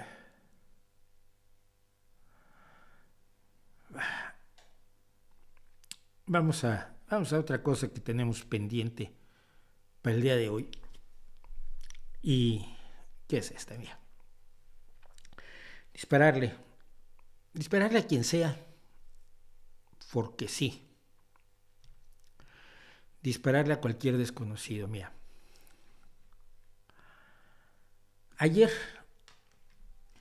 el 8 de mayo, ¿no? Hace 3 días veía yo esta noticia. Un vecino le dispara a una niña de 14 años porque había niños jugando a las escondidillas. No sé, me acuerdo que en cada país le llamarán distintos, ¿no? Que te tapas los ojos, cuentas hasta 100, todos se esconden y luego vas y los encuentras. Si lo haces esto con el Opus Dei, además, lo que hacen es esconder un cinturón y el que encuentra el cinturón la emprende a cintarazos con todos los demás, porque eso es muy bonito y muy machita. Muy machito. Por lo menos yo jugué al cinturón mucho en el Opus Dei. Me parecía una salvajada, pero si no encontrabas el cinturón te zumbaban. Esto fue en Luisiana. Estaban jugando los niños en la calle, en los jardincitos estos que tienen el prado frente a la casa de los estadounidenses. Estaban jugando a las escondidillas. Un vecino vio que una sombra pasaba frente a su puerta, salió y empezó a dispararles a niños de 14 años. Una tragedia, ¿no? Un tipo extraño, un tipo que probablemente está mal. El problema es que no es él. El problema es que en los últimos 6 días anteriores al 20 de abril, 7 personas en los Estados Unidos recibieron tiros, uno de ellos mortal, por cometer uno de los errores más ordinarios, comunes y corrientes que puedes cometer, es llamar a la casa equivocada. Si vas a buscar a una persona en una casa, te equivocas de casa, tocas el timbre, la persona que está dentro te ve, no te conoce y a través de la puerta te deja ir el plomo de una escopeta. Un hombre de Carolina del Norte le disparó a una niña de 6 años, esta niña que están ustedes viendo ahí, y a sus padres, que están en la foto pequeña a la derecha, en la noche del martes, después de que los niños fueron a recoger un balón de baloncesto que había rodado, caído dentro del patio de este personaje en Carolina del Norte. Antes, ese mismo día en Texas, un hombre le disparó a 2 porristas, a 2 de estas animadoras deportivas, afuera de un mercado, después de que una de ellas, por error, se metió en el auto de él creyendo que era el de ella, pues seguramente tenían 2 autos iguales, ella vio la puerta abierta, se metió, y el señor, en vez de decir, ay, ¿por qué te subes a mi coche?, lo que hizo fue dispararlas. Un grupo que buscaba la casa de un amigo en la parte superior del estado de Nueva York entró a la entrada de auto equivocada y uno de ellos recibió un tiro mortal, dicen las autoridades.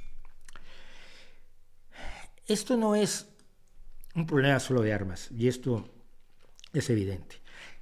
Pero si anulas, si eliminas las armas, sobre todo las armas de asalto, del panorama en Estados Unidos, las cosas van a mejorar. Esto es evidente.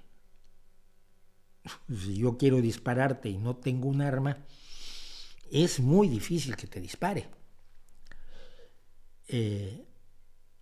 Pero no es solo el problema de las armas, aunque es indispensable, yo siempre he dicho, tiene Estados Unidos que dejar su romance con las armas, problema cultural y no quiero decir que sea de todos los estadounidenses, por favor.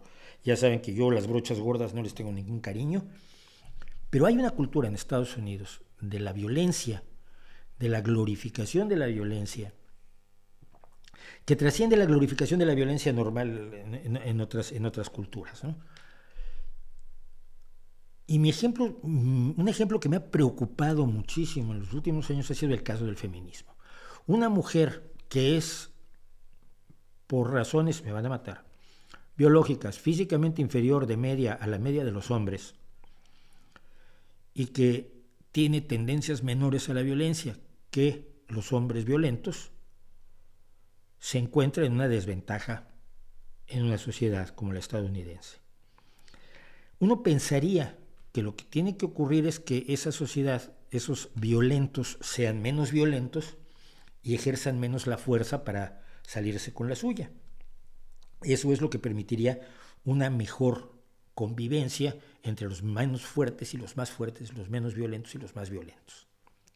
Pero si vemos la cultura estadounidense, los cómics estadounidenses, el cine estadounidense, buena parte de, no estoy diciendo que todo, pero está el fenómeno. Y las historias reales estadounidenses, esto se resuelve cuando las mujeres se meten al gimnasio, aprenden a disparar y le pueden romper la cara al grandote del pueblo. Es decir, siendo peores que el que ya era malo, y así es como van a lograr la igualdad. Alarma, ¿no? Yo recuerdo muchísimo esta historia de las mujeres son más pacíficas, pero no en Estados Unidos, en todo el mundo se ha partido de la idea de que si las mujeres participan en el ejército, ¡qué bien! En vez de luchar en contra de los ejércitos, en vez de luchar en contra de las guerras, celebramos que ahora las mujeres puedan cometer masacres. Y en Estados Unidos es muchísimo más grave que en otros países, por supuesto. La igualación por la vía de la mayor violencia, la igualación por la vía de la injusticia. Si alguien comete una injusticia conmigo, mi reacción es someterlo a una injusticia aún peor y entonces ya nos hemos equilibrado. Y no es cierto, dos injusticias no crean una situación de justicia. Me parece enormemente alarmante. Todo se puede resolver a tiros, todo se puede resolver con violencia, todo se puede hacer siendo más bruto que el de junto, siendo más fuerte que el de junto, y si no puedes hacer músculos, pues te compras un arma más grande. Te acabarás comprando una bazuca y tirarás con la bazuca a los niños que lleguen a pedirte dulces el día de Halloween. Hay un problema cultural allí que yo no sé cómo se puede abordar, definitivamente no tengo ni la menor idea, pero creo que el problema cultural de la exaltación de la violencia como forma de resolverlo todo, de la exaltación de la fuerza bruta, la fuerza física por encima de la inteligencia, se traslada a muchos lugares donde se está haciendo visible y popular el antiintelectualismo, el rechazo a la ciencia, el rechazo al pensamiento, el rechazo a la razón, el rechazo al ejercicio del sano escepticismo y del cuestionamiento de la realidad a nuestro alrededor. A la realidad no se le cuestiona, se le rompe la cara, ¿no? Estados Unidos es el imperio, nos guste o no, y influye brutalmente en todas nuestras culturas, influye enormemente en la izquierda, lo he comentado. La izquierda española además está viendo qué tonterías nuevas saca la Academia de Izquierda estadounidense para imitarla ciegamente por aquí. Y el trasvase de esa idea de que la fuerza finalmente es la solución y de que la violencia solo puede ser respondida con más violencia. La idea de que si para evitar que un niño entre a dispararles a sus compañeritos, lo que tienes que tener es a los profesores armados, por ejemplo, es un fenómeno esencialmente de carácter cultural y ese va a ser el más difícil de abordar para Estados Unidos. Tarde o temprano podrán prohibir las armas, ojalá y se salvarán muchas vidas, pero el asunto, la visión cultural que se inicia con la conquista del antiguo oeste probablemente, esa les va a costar más trabajo abordarla. A mí me preocupa en realidad muchísimo porque finalmente el peor enemigo de la violencia es la razón. O eso creo yo. Dice Alex Ramírez, no olviden el like, sí, acuérdense. ¿Cómo valora el fenómeno de los huertos urbanos? También, ¿no? No resuelven mucho, pero pues también. A mí me llamaba mucho la atención, fíjate, hablando de huertos urbanos, cuando estuve en Vancouver, mi hija vive en la isla de Vancouver, enfrente de Vancouver, y yo estoy en la ciudad de Vancouver, que me encantó, me parece preciosa, pero una cosa muy curiosa era en la zona, en la calle principal, donde no hay que pasar mucho, donde están todos los drogadictos que han sido, que el Estado mantiene para que no sufran, pero que no tienen muchas posibilidades de redimirse o de recuperarse o de volver a lo sano, tenían sus huertos urbanos que les mantenía el municipio para que tuvieran que hacer, ¿no? Me llama mucho la atención ese.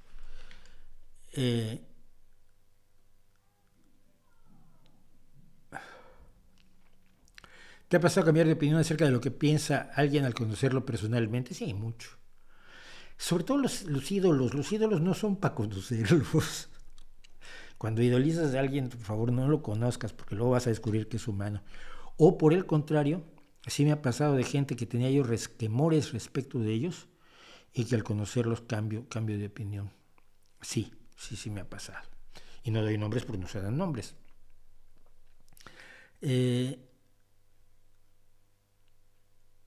Como aficionado a los trucos de magia, ¿hay alguna película sobre el tema que te guste?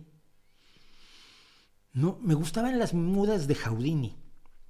Las películas mudas de Houdini porque Houdini sus escapes los hacía de verdad. En las películas mudas cuando fue gran personaje del cine mudo. Pero no, una película sobre magia que realmente me guste, no. Y por supuesto, por ejemplo, la que hizo Tony Curtis personificando a Houdini, donde al final muere haciendo la trampa china de agua, que no es cierto. Houdini no muere así ni por eso. La muerte de Houdini, bueno, a ver, Houdini muere porque un muchacho fornido se le acercó y le dijo, me dicen que usted puede soportar un golpe en el estómago perfectamente. Pues Houdini, que tenía una musculatura absolutamente excepcional, le dijo, sí, por supuesto. Y en ese momento el chaval, antes de permitirle que contrajera los músculos del abdomen, le soltó un puñetazo que le acabó provocando una peritonitis, que fue lo que mató a Harry Houdini, relativamente joven, debe haber tenido 50 y tantos. Entonces, pero las películas sobre magos es que siempre tratan de ser más emocionantes que la magia, ¿no? Yo prefiero ver el Full Oz, la serie Full Oz de Penn and Teller y ver maravillosos trucos de magia allí. Sobre todo ahora que los españoles están dominando el mundo de las cartas, ¿no? Hola, saludos a María Isabel Ayala. ¿Es indispensable el desarrollo de la inteligencia artificial si se quiere llegar a una sociedad post-escasez? No creo, porque la inteligencia artificial nunca va a existir, no es inteligente, es artificial. A lo que llamamos inteligencia artificial y que es al aprendizaje de máquina y al manejo de grandes cantidades de datos, es una herramienta utilísima, por ejemplo, para manejar metadatos, ¿no? Alguien hizo un aprendizaje bastante sencillo para la AMLopedia, donde tú puedes buscar en los discursos de AMLO, los discursos, las mañaneras, pero tú buscas por texto una palabra y te sale las veces que la ha mencionado, los puntos en los que la ha mencionado a lo largo de las mañaneras. Para el plegado de proteínas se está utilizando mucho la inteligencia artificial, pero la sociedad post-escasez viene de otros elementos donde yo creo que la inteligencia o lo que llaman inteligencia artificial puede ser una herramienta. La inteligencia artificial funciona muy bien cuando los algoritmos son relativamente sencillos, cuando tienes una serie de reglas muy claras. Cuando las reglas no son claras, pues revienta y estalla. Yo se los digo, yo trabajo todos los días con inteligencia artificial y esto es lo que la gente que me discute no entiende. Es decir, las miniaturas de los segmentos de este streaming que se publican a lo largo de la semana son generalmente fotografías recortadas, es decir, quito el fondo para dejar un estilo determinado en difuminado. Entonces, todos los días uso yo muy buenos programas de recorte de inteligencia artificial. Estos programas detectan a las personas y recortan, marcan, seleccionan a las personas.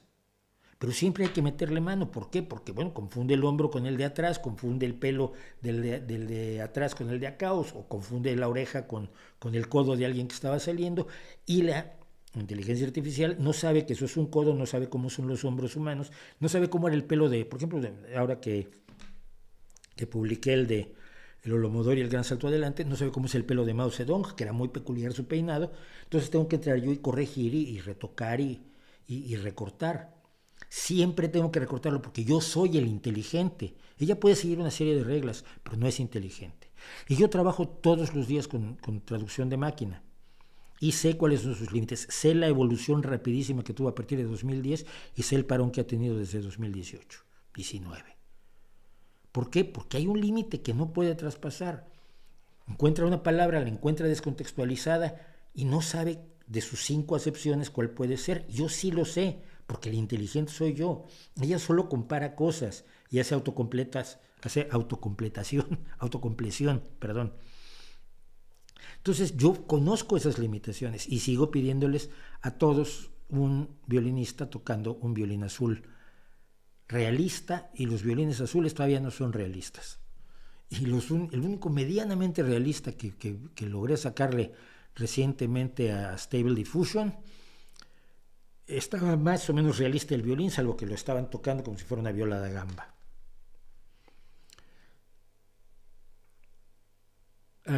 No sé quién es ese dictador de Nicaragua.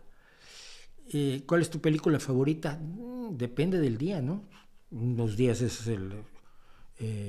La vida de Brian, otras veces es El halcón maltés. La que más veces he visto en mi vida, eso sí, lo único objetivo, luego cambia de cada, según, pero la película que más veces he visto en mi vida es Casablanca. Y la he visto muchas veces porque fue una película que estudié cuando estudié guión de cine con Robert McKee en Los Ángeles, porque además nos la pasa. Fíjate, en aquellos años todavía no había ni CDs, había Laserdiscs, y él traía el Casablanca en Laserdisc, iba parando escena por escena y nos iba explicando lo que se había hecho con cada escena y por qué es la película perfecta, según él, y yo estoy bastante de acuerdo. Y entonces vimos la película escena por escena y la destazamos escena por escena, y yo años después la he vuelto a ver y me asombra lo maravillosa que es la película. Pero la que más me gusta depende del día, ¿no?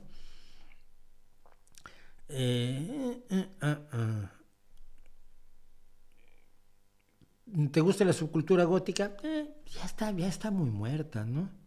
Estaba bien en los años 90. No oía grupos góticos. Bueno, Caifanes era un grupo goth, ¿no?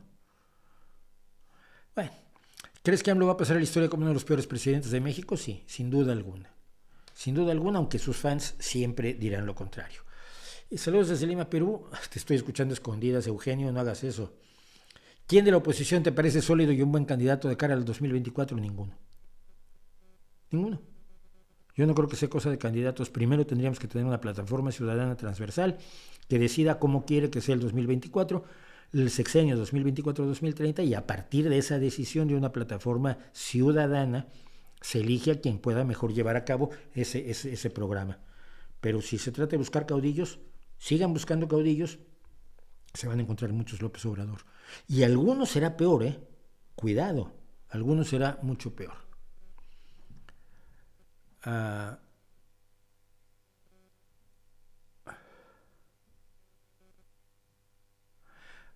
Hoy leí que según el CIS van a revalidar el gobierno de izquierda en Asturias. Les felicito por esas expectativas positivas vistas desde la desesperanzada situación de Madrid. Sí, a ver, la gestión de Barbón en la pandemia, la gestión en sanidad, ha sido una buena gestión, ha sido una excelente gestión. Y se tiene que reconocer, ¿no? En el municipio la tenemos un poco más difícil, pero parece que sí podemos gobernar, aunque sea otra vez gobernar con Izquierda Unida, porque Podemos está en vías de desaparición. Está en vías de desaparición aquí en el ayuntamiento, se han peleado entre ellos de una manera vulgarcísima. Entonces, bueno. Mauricio, ¿crees que la derecha mexicana aprovecharía la militarización que está haciendo López Obrador para instaurar una dictadura como las que hubo en Latinoamérica durante la Guerra Fría? ¿Para qué? No le conviene a la derecha, me refiero a una derecha social y económica mexicana, no le conviene una dictadura como las de la Guerra Fría. Los países que involucionaron brutalmente. Yo no creo o sea, creo que es mucho más razonable una dictadura de Morena con apoyo militar, pero sin poner a un general a cargo, ¿no? Me parece que no viene al caso y sería rechazada por todo el mundo. Sería rechazada por Estados Unidos y por Europa y muy probablemente también por China.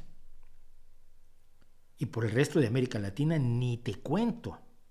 ¿Para qué se querría meter un grupo poderoso en un jauría de ese tamaño? Yo no lo veo razonable. Víctor Iruegas dice, tengo una niña de 10 años e intento incentivar en ella el pensamiento crítico todo el tiempo, pero hay conceptos difíciles de manejar con alguien tan joven. ¿Tienes alguna sugerencia? Sí, maneja los conceptos que puedas manejar con ella. Cuando no puedas poner ejemplos que estén a su altura, pues es que el tema no está a su alcance y por lo tanto te esperas a que cumpla más años. Mientras tanto se puede ser crítico con las cosas que ocurren a su nivel. Tú tienes que enseñar a manejarse a su nivel, no llevarla a tu nivel. Eso ya pasará con los años. Eso ya pasará. Pero la obligación de un padre es trabajar con el niño en lo que le interesa, lo que le gusta, lo que vive, lo que tiene, y llevarlo de la mano a la mejor apreciación de su realidad, Entonces yo creo que ahí no es muy difícil tampoco, ¿no? Es lo que hacemos siempre con los niños. Hay hitos del desarrollo, hay momentos de la evolución del cerebro infantil y adolescente que conocemos con suficiente claridad como para no pedirles que vayan más allá de. ¿Qué opinas de los argumentos que usa Santiago Alarcón del Rincón Apologético? Pues no opino nada, no lo he visto en mi vida. ¿Y para qué un rincón apologético, una apologética cristiana? ¿Yo para qué quiero ver eso? No tengo ningún interés. Bueno, voy a cerrar este segmento.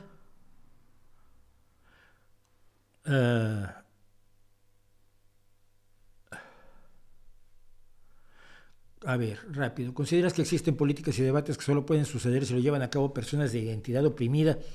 Por ejemplo, ¿solo una mujer puede estar a la cabeza del Ministerio de Igualdad? No. ¿No? Porque de lo que se trata es de ideales y convicciones. Si lo importante es el sexo, el color, la identidad nacional, la cultura, el idioma, etc., estás reproduciendo los vicios del sistema. No solo los esclavos podían luchar contra la esclavitud, entre otras cosas porque los esclavos tenían muy difícil luchar contra la esclavitud. En México hubo cimarrones, en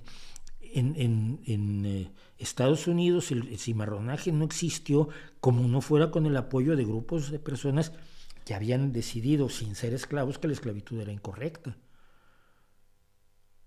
No me parece razonable eso desde ningún punto de vista.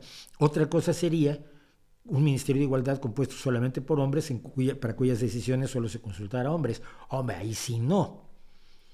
Pero trabajando con los ideales, las necesidades, los deseos y las opiniones de la comunidad, de las mujeres, de la diversidad, porque además no es una comunidad, no es un grupo, son muchas sensibilidades diferentes, ideas diferentes que hay entre todas las mujeres.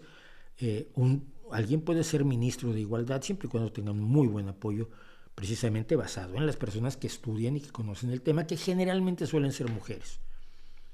Pero sí, no lo veo para nada como una limitación. Lo que pasa es que se considerará de mejor gusto que sea una mujer siempre la ministra de Igualdad, ¿no? Aunque también trate con problemas de la igualdad de los homosexuales, y los homosexuales pues sean hombres y mujeres.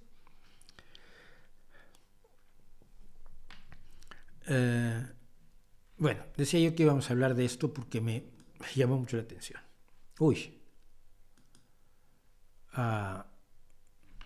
No, lo siento, pero no era esto. No puse el letrero, me van a perdonar, pero bueno, de lo que quería yo hablar es del canibalismo y de nacionalismo. Pasó lo siguiente y me lo hicieron saber hace unos días. La revista Arqueología Mexicana hizo un número sobre depredación y canibalismo en Mesoamérica, donde tiene artículos sobre las evidencias arqueológicas que tenemos del canibalismo en Mesoamérica, la decapitación cósmica en Teotihuacán, la gente que comía gente en los mitos mayas, los cerros que devoran gente entre los otomíes y el consumo de prisioneros de guerra entre los nahuas. Esto es parte de la historia y es parte de la realidad que vivieron una serie de culturas que así eran. Todas las culturas, todas las sociedades pasaron por los sacrificios humanos y también en épocas de escasez de proteínas o por motivos rituales se ha dado el consumo de otros seres humanos. No parece haber duda arqueológica cuando tú tienes los huesos marcados con cómo se abrieron para sacar el tuétano, etc. No parece haber duda desde el punto de vista científico de que esta fue una práctica no cotidiana, no consuetudinaria, pero sí una práctica normal, sobre todo en el consumo de ciertos sacrificados, de prisioneros de guerra y de personas que tenían una cierta ascendencia al momento de ser sacrificados. Pero hay, amigos, lo que ha pasado con esto es que el sector nacionalista de a mí no me gusta la realidad como es, sino como me la quiero que me la pongan, se ha puesto en pie de guerra, según me cuentan y según he visto en algunas de las publicaciones que se hicieron de la revista en Facebook, sobre todo, que esto no es cierto, que es un invento. Esta es la leyenda negra así como alguien cree que existe la leyenda negra española, pues existe la leyenda negra mexicana, ¿no? Ahora, la leyenda negra náhuatl, o azteca o mexica, o mesoamericana. Es que para que quedaran mal los indígenas, los españoles les inventaron que se comían gente. ¿Qué concepto crees que tenían los conquistadores españoles de lo que eran las relaciones públicas a nivel del marketing hacia el futuro, hacia un futuro dentro de 100 años van a hablar muy mal de los indígenas? Les importaba un rábano. Así como ellos no se horrorizaban de las prácticas que tenían con los indígenas, de la tortura, de las marcas a fuego, de cortar narices, de cortar orejas y de matarlos en grandes cantidades, se horrorizaban de cuestiones que les presentaban como religión, que iban en contra de su religión, entre ellas los sacrificios humanos y el consumo de partes de los sacrificados, fuera ritual o fuera por falta de proteína. Yo siento que es más ritual, sobre todo en una sociedad como la mexica, pero en otras sociedades puede haber sido por falta de proteína. No lo sabemos, pues sabemos que se dio. Pero la gente que dice esto no puede ser cierto porque los indígenas tenían que haber sido buenos, nobles, lindos y sensacionales, maravillosos y pacíficos, pues no hacen más que rechazar los hechos y la realidad de una manera muy preocupante. Y de una manera muy preocupante porque sabemos que los mexicas y la triple alianza, cuando en su momento de máximo esplendor, es decir, las tres ciudades-estado que conforman la triple alianza del lago de Texcoco, Azcapotzalco, Tenochtitlán y ¿cuál era el otro? Madre, Tlatelolco, claro, creo, no me acuerdo, no me riñan, que la Triple Alianza vivía de la guerra, es decir, que los víctimas para los sacrificios humanos venían de la Guerra Florida. De la Guerra Florida tenemos suficientes testimonios. La Guerra Florida era para capturar personas, para poderlas sacrificar, para que el mundo siguiera girando y el sol volviera a salir. La creencia mexica era muy potente. No era de los mato porque, ay, así el Dios va a estar contento. No. Era responsabilidad del pueblo mexica que el sol siguiera saliendo, alimentando a Huitzilopochtli con sangre. Si no lo alimentabas, iba a dejar de salir el sol. Y esto era una responsabilidad enorme que asumían sacrificando a sus conciudadanos, pero sobre todo a través de la Guerra Florida, sacrificando a los pueblos de los alrededores, a los que además podían obligar a pagar tributo. Porque esa era el centro, el eje de la economía de la Triple Alianza. El tributo, la exacción, el sacarle sus bienes a los vecinos, manteniéndolos sometidos, humillados, conquistados. Por eso, cuando llegan los españoles y dicen vamos a liberarlos de los aztecas, los mexicas, los nahuas, la Triple Alianza, los tlaxcaltecas dicen ¿dónde firmo? Si estos tíos llevan décadas poniéndonos verdes a mí y a mi familia, nos han hecho la vida imposible durante generaciones, te ayudo a darles en la cabeza, vamos a matarlos. Eso no es una leyenda negra. Y el canibalismo no es una leyenda negra, pero la gente que quiere plantearse una realidad como le gusta, como se la imagina, una especie de Hollywood indigenista pobre, es muy preocupante porque está otra vez, como las otras culturas de las que hemos hablado el día de hoy, está en una guerra grave con la realidad, está enfrentado a los hechos y ha decidido que los hechos no le importan, le importa la narrativa. Como a los seguidores de Fox News, no les importa que Fox News mienta si les miente como ellos quieren. Miénteme más que me hace tu maldad feliz, decía el viejo bolero. Miénteme. Y mentirse sobre la historia de México, sobre todo identificándose con los indígenas de ayer, mientras tienes perjudicados, humillados, sin escuela, sin salud, sin vivienda, sin oportunidades a los indígenas de hoy, me parece una desvergüenza absolutamente feroz, porque todos seguro, casi me juego el cuello, pero vamos, digamos que ahí habrá alguna excepción, pero prácticamente todos esos indigenistas de café con leche no son indígenas, no viven en comunidades indígenas, no son hablantes de lenguas indígenas, no viven en las condiciones sociales y económicas en las que México tiene sometidos a los indígenas, sino que son posers de ciudad, clase medierita y de café en Coyoacán. Y eso sí que es alarmante, porque cuando tienes posibilidades económicas, tienes educación y has decidido pelearte con la realidad, puedes llegar a lugares muy extraños. Dicho lo cual, vamos a hacer un corte como solemos hacer por estos ratos y volvemos en unos minutos. Espero que no huyan, somos 302, a ver cuántos somos cuando volvamos. Recomiéndenme, pongan me gusta, suscríbanse, si les gusta, pongan me gusta, si no, no pongan nada. No, pongan no me gusta, ya llegó el del no me gusta, no ha llegado el del no me gusta, no vino. Seríamos 302 si no fuera por él. Pero en fin, regresamos en un momento.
Y bueno, ya estamos de regreso y como lo preví, me tuve que poner la sudadera porque está haciendo frío. En este estudio hace frío. Quiero comentar dos cosas rapidísimas. Hay varias personas que me comentan sobre la catástrofe financiera que nos viene encima. Del mundo se va a acabar.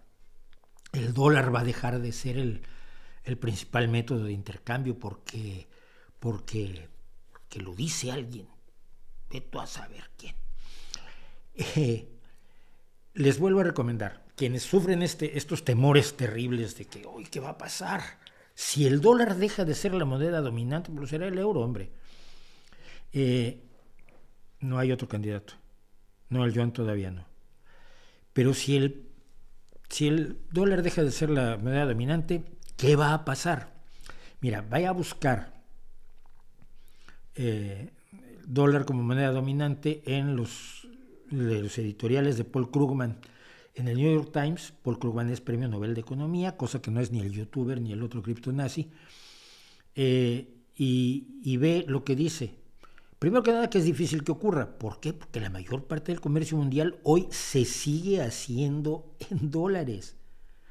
Pero por mucho la mayor parte del comercio mundial se sigue haciendo en dólares.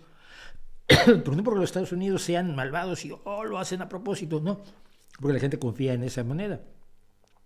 El dinero es una cosa de confianza.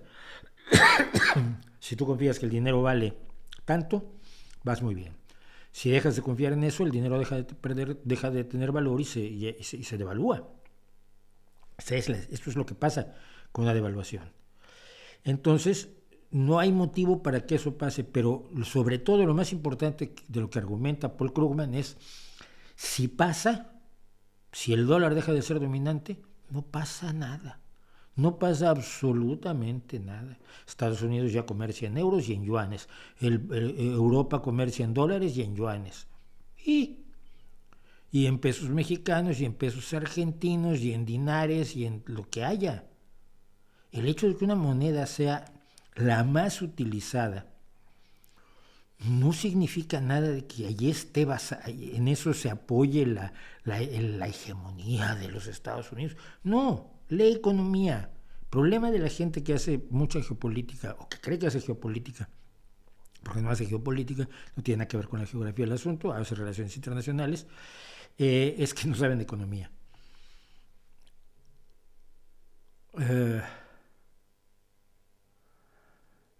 Hay cosas que no sé. A ver. Saludos desde México, gracias.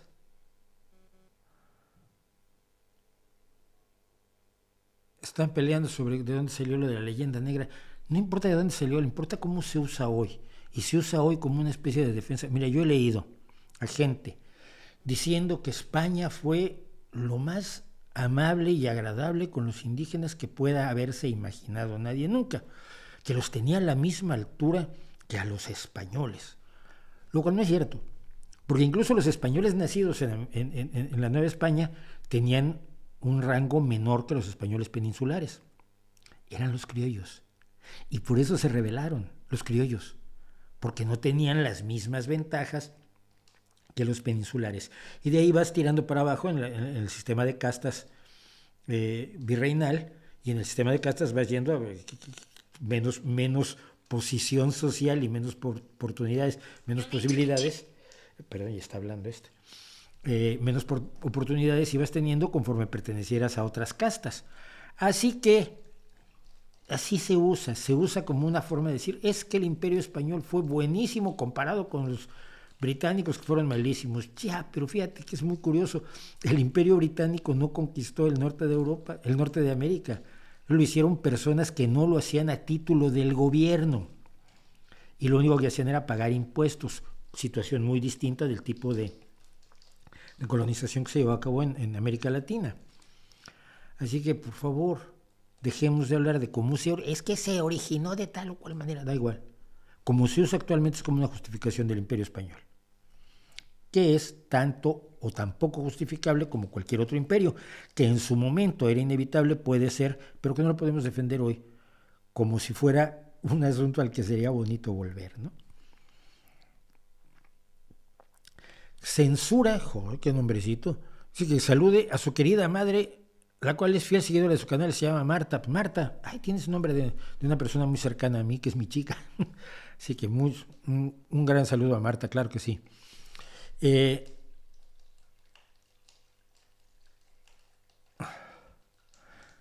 opina de que AMLO tiene despotricando contra la Suprema Corte de Justicia de la Nación? Mira, vamos a hablar de ese tema. Para quienes no están metidos en el asunto, voy a contarlo rápido. El presidente de México, Andrés Manuel López Obrador, lleva un añito intentando acabar con el Instituto Nacional Electoral, que es un organismo independiente que tiene a su cargo la organización y calificación de las elecciones en la República Mexicana. Afirma él que ese Instituto Nacional Electoral, que le dio el triunfo a él, está corrupto y dominado por sus enemigos, que quieren volver a entregarle, que no quieren que tenga el poder él, sino que quiere que se lo entreguen a los antiguos partidos, que todavía existen, pese a que él se ha llevado a su partido a muchos de los antiguos partidos. El Morena está lleno de priistas y panistas y perredistas, que se supone que son el enemigo de Morena, pero que ahí están viviendo y cobrando, y de candidatos hoy a gobernadores y a alcaldes en municipios ricos y cosas así, como Armando Guadiana, por ejemplo, es una bestia, que ya lleva 2 veces, ya pasó 2 veces por la cárcel, pero y que está acusado de todo tipo de corruptelas, pero es el candidato de Morena para la gobernatura, creo, de Coahuila. Bueno, entonces López Obrador ha emprendido un embate jurídico, legislativo, en contra del Instituto Nacional Electoral. Primero, intentó hacer una reforma constitucional que no pudo ser aprobada, ese era el plan A, y entonces hizo el plan B, que es una serie de reformas legales que sí podía hacer con la mayoría que tiene en el Congreso de la Unión, es decir, la Cámara de Diputados y la Cámara de Senadores. Pero esta reforma, estas leyes, estos procesos legislativos que propuso, fueron impugnados por otros partidos ante la Suprema Corte de Justicia de la Nación, de la cual también ya trató de apoderarse López Obrador a través de una ministra muy amiga suya, muy fiel a él, que resultó que había plagiado sus tesis de maestría. Y la Suprema Corte de Justicia de la Nación acaba de determinar que esas reformas no son aceptables porque contravienen la Constitución. Y entonces López Obrador se ha lanzado con todo contra el Poder Judicial. Cuando un poder no respeta a otro poder y sus atribuciones, y la constitucionalidad de las leyes es parte de las atribuciones de la Suprema Corte de Justicia de la Nación en México, pues lo que tenemos es un enfrentamiento entre poderes que es malo para la democracia. Y lo que se le ha ocurrido, esto es maravilloso, lo que se le ha ocurrido a Andrés Manuel López Obrador es que los jueces sean electos por votación popular, que los elija el pueblo. Cuando todo falla, los populistas echan mano del pueblo, el pueblo genérico, el pueblo así como una entelequia, el pueblo como la mano de Dios, ¿no? Baja, toca y ya con que el pueblo diga cómo dice el pueblo. Así se han hecho, por ejemplo, consultas populares donde no ha participado ni el 1% de la población. Pero el pueblo ha hablado, y como el pueblo ha hablado, hacemos lo que diga el pueblo. Y hoy precisamente en la mañanera volvió a insistir que los ministros, los jueces, los magistrados deben ser electos por parte de la ciudadanía. Dice que los ministros de la Corte de México ganan más que los de otros países, no sé si eso tiene algo que ver, y dice que los ministros rechazaron el plan B porque era impedir excesos en el INE y en el Tribunal Electoral, y la ley tendría que aplicarse a ellos, no sé dónde lo saca, y dice que hay que hacer una reforma del Poder Judicial para que sean electos jueces, magistrados y ministros, sean electos por los ciudadanos. Cuando la democracia para ti es el voto, suena bien, ¿no? Si eliges al legislativo y eliges al ejecutivo, que en México, en los estados presidencialistas se eligen independientemente, en los parlamentarios no, pues ¿por qué no elegir a los jueces? Los jueces tienen muchos problemas.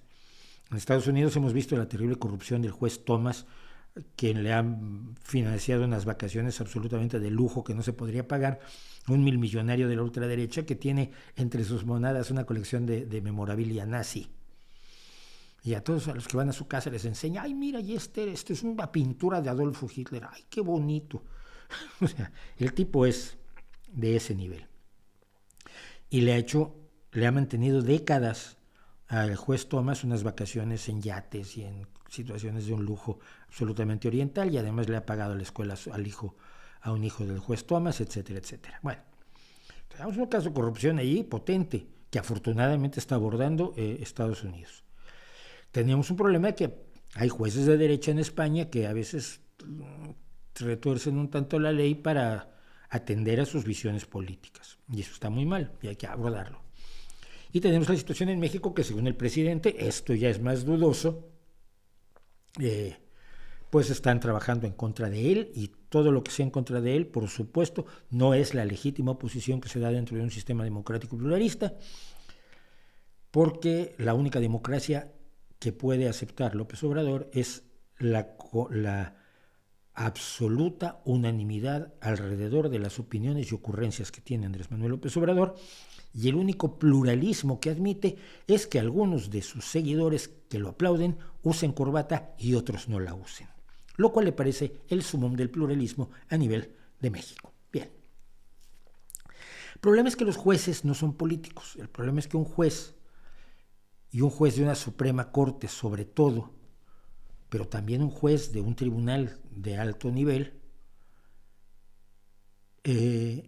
no está allí porque sea muy simpático, porque hable muy bonito o porque esté en el partido que debe estar. Por lo menos en teoría, un juez es nombrado por su capacidad como jurista, por su historia de independencia y de la aplicación estricta de la ley, por su capacidad de mantenerse precisamente al margen de las influencias e intenciones partidistas o de los momentos de moda, de pánicos generalizados, por ejemplo, de la gente que suelen darse en las sociedades.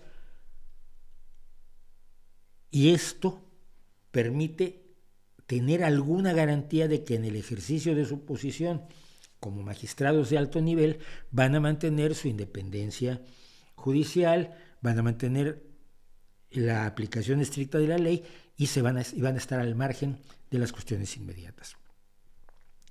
Los nombramientos de jueces son sin fecha final, son generalmente sin fecha final, sobre todo en los tribunales supremos de los países, que eso también implica que se pueden aislar de las pasiones temporales del público y les permite aplicar la ley pensando en la justicia y no en la conveniencia política o electoral. Imagínense que eligiéramos a los ingenieros que van a hacer una presa. En vez de hacer una valoración de las capacidades de la constructora, del historial de ese ingeniero como gran constructor de presas, de su utilización de los mejores materiales y de su capacidad de hacer las cosas bien y al menor precio posible, dijéramos que la próxima presa que se va a construir en el país la construirá el ingeniero que gane las elecciones. Y entonces habrá un ingeniero que sea muy buen ingeniero y muy malo hablando en público, y habrá un ingeniero que probablemente no pueda hacer una casita de muñecas sin que se le caiga, pero que hable muy bien y que pueda hacer promesas maravillosas de cómo va a ser todo extraordinario si a él le dan la presa, y entonces que gane las elecciones. O que el cirujano que lo va a operar usted de una válvula cardíaca fuera elegido por el pueblo. El pueblo ha decidido que el mejor médico, el mejor cirujano en el hospital, el cirujano cardíaco del hospital ha sido elegido por votación popular del municipio. El municipio donde esté el hospital ha votado que ese es el médico que lo va a operar a usted. Aunque no haya operado una válvula cardíaca en su vida, pero pues se habla muy bien, le prometió cosas a la gente, besa bebés, sonríe, tiene complicidades, va al bar donde están todos, invita a las copas. Y entonces pues, lo han electo el cirujano que lo va a abrir usted en canal para abrirle el corazón y cambiarle una válvula cardíaca. ¿Parecería lógico? No, mira, la democracia tiene, entre sus muchos defectos, tiene muchísimas ventajas para ciertas cosas. pero no es la solución para absolutamente todo. Un juez que no tenga experiencia, que tenga un historial deficiente en cuanto a la aplicación de la ley, que se le haya olvidado que el artículo 16 decía no se permitirá y se acordó que decía se permitirá y pues ya lo permitió, que no tenga conceptos de justicia o de equidad, puede ganar las elecciones utilizando los mecanismos populistas, mecanismos de democracia, de demagogia, que no van a garantizar la justicia a las personas o situaciones que se pongan a su consideración. Es un mecanismo imperfecto. Es muy fácil, otra vez, es muy fácil diagnosticar los problemas. Las judicaturas no son perfectas, no en ningún lugar del mundo lo son. Los jueces son seres humanos y a veces se tuercen. Sí, es cierto, pasa eso con los jueces, pasa con todo el mundo, hay que ser muy cuidadosos, tenemos que tener mecanismos de vigilancia, de supervisión entre los propios jueces, entre organismos externos, probablemente ONGs o instancias determinadas ciudadanas que puedan vigilar el correcto ejercicio, de la judicatura por parte de un magistrado, pero el hecho de que las cosas estén mal, eso es muy fácil verlo. Yo lo he dicho en muchas ocasiones aquí. Una cosa es ver que hay un problema. Ay, mira, esas personas tienen hambre. Uy, qué barbaridad, pues es muy fácil ver el problema. La mayoría de los problemas son bastante evidentes, no digo que todos, pero la mayoría de los problemas son bastante evidentes. Pero luego viene el problema de diagnosticar el problema. ¿Cuáles son sus causas? Bueno, esta gente tiene hambre porque tiene pocas tierras, entonces aunque sea muy productiva, pues lo que plantan no les alcanza para comer. Entonces la solución es que tengan más tierras, que tengan maquinaria, no sé. No, esta gente tiene hambre porque no les pueden llegar los alimentos, pues es una situación de guerra. Entonces lo que hay que hacer es luchar contra la guerra y lograr que los bandos contendientes permitan el paso de alimentos. No, pues estas personas tienen hambre porque aunque comen lo suficiente tienen deficiencias nutricionales determinadas. Bueno, entonces la solución no es darles tierra ni hablar con los contendientes de una guerra, sino es darles mejores alimentos que puedan plantar en las mismas parcelas donde trabajan actualmente. El diagnóstico de las causas del problema es muy distinto de ver el problema, porque solo a través de un diagnóstico correcto del problema se pueden solucionar las causas, se pueden proponer soluciones. López Obrador ha decidido, como decide las cosas por ocurrencia mera, de que el problema de la Suprema Corte de Justicia de la Nación y de que por qué los jueces no hacen lo que a él le parece correcto es porque no los elige el pueblo. ¿Qué bases tiene para eso? Ninguna. Se le ocurrió. Decíamos que López Obrador no tiene ideología, sino ocurrenciología. A él se le van ocurriendo cosas todos los días.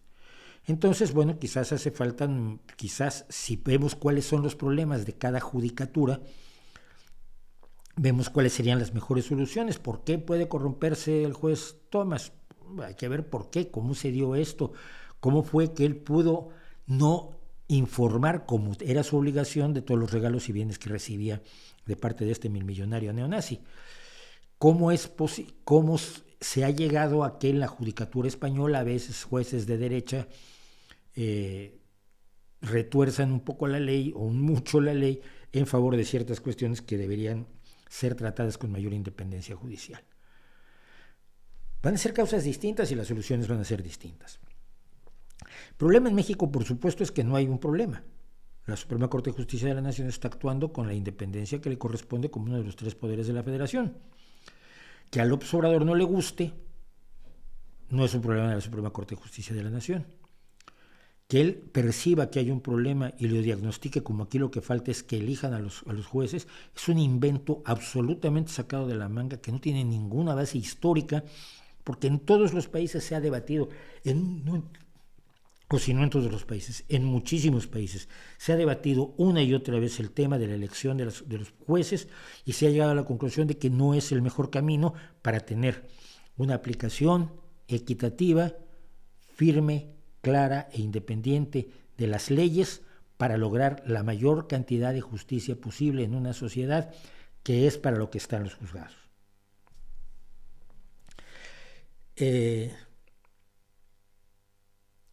Si lo que no quieres es que los jueces sean partidistas, y este es el final que demuestra hasta dónde está el delirio López Obradorista saliendo de la realidad, si lo que no quieres es que los jueces actúen de modo partidista porque crees que estos están haciendo lo que dicen el PRI y el PAN, tu solución es que militen en partidos y se hagan elegir como se elige a la gente en los partidos.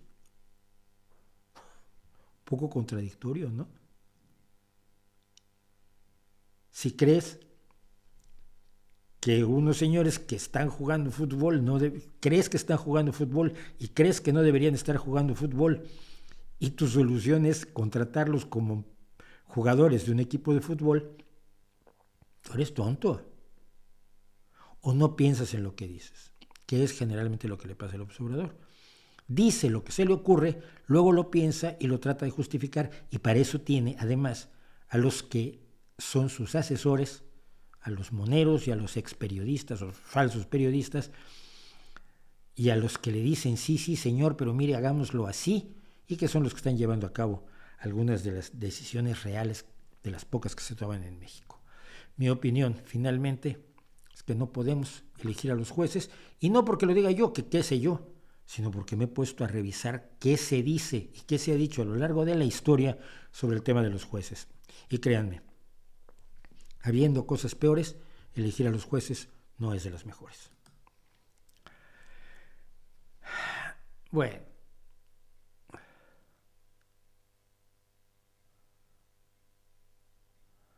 ¿Has escrito cuentos para niños? No, fíjate, no. He escrito una canción para una niña, para mi sobrina Luna,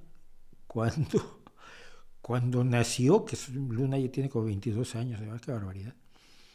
Y sí, Toño, que es el músico, Toño Malpica, el que le pone música a mis delirios, hicimos una canción que me gusta muchísimo, que es Luna de Luz. Pero solo eso, cuentos no.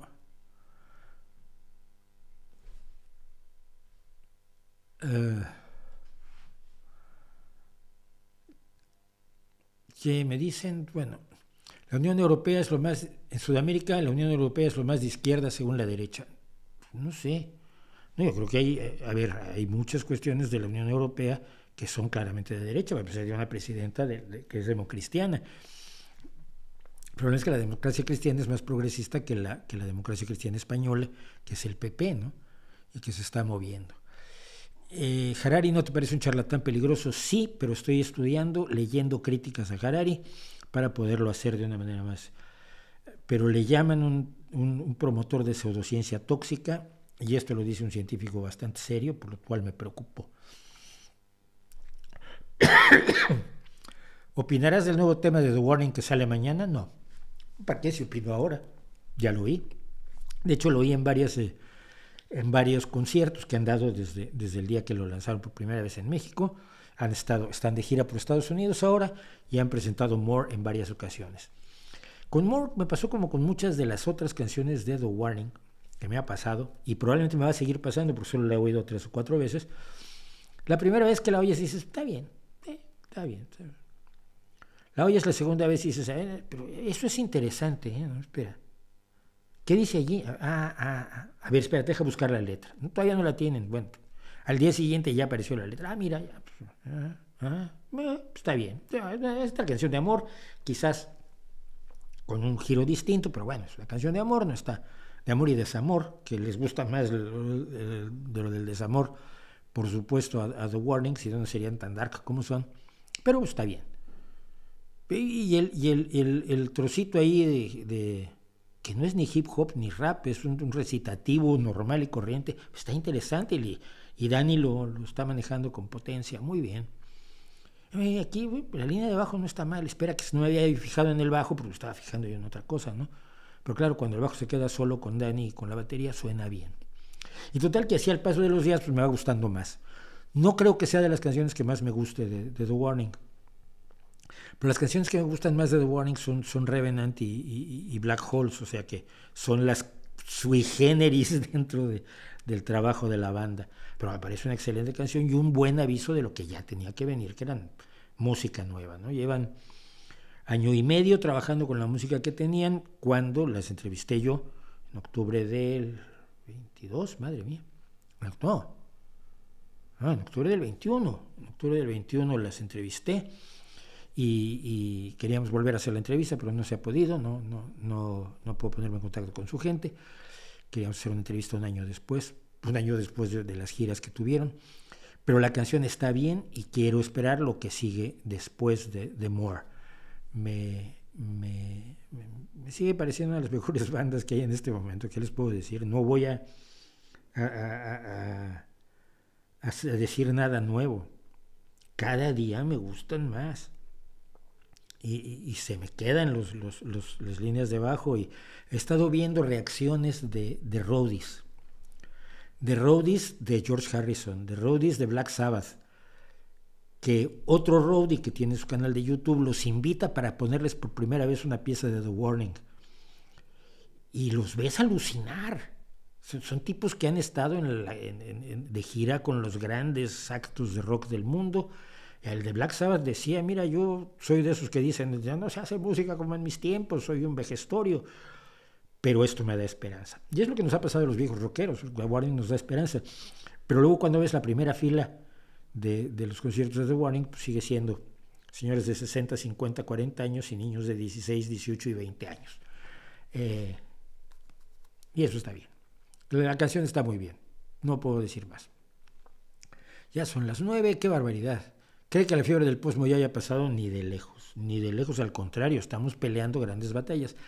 Lo que sé es que va a pasar, que algunas de las tonterías que se están haciendo actualmente, en unos pocos años vamos a mirarnos y a decir, ¿y de veras creíamos todo esto?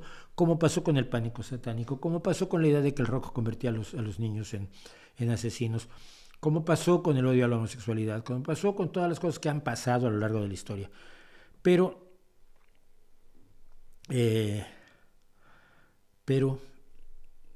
no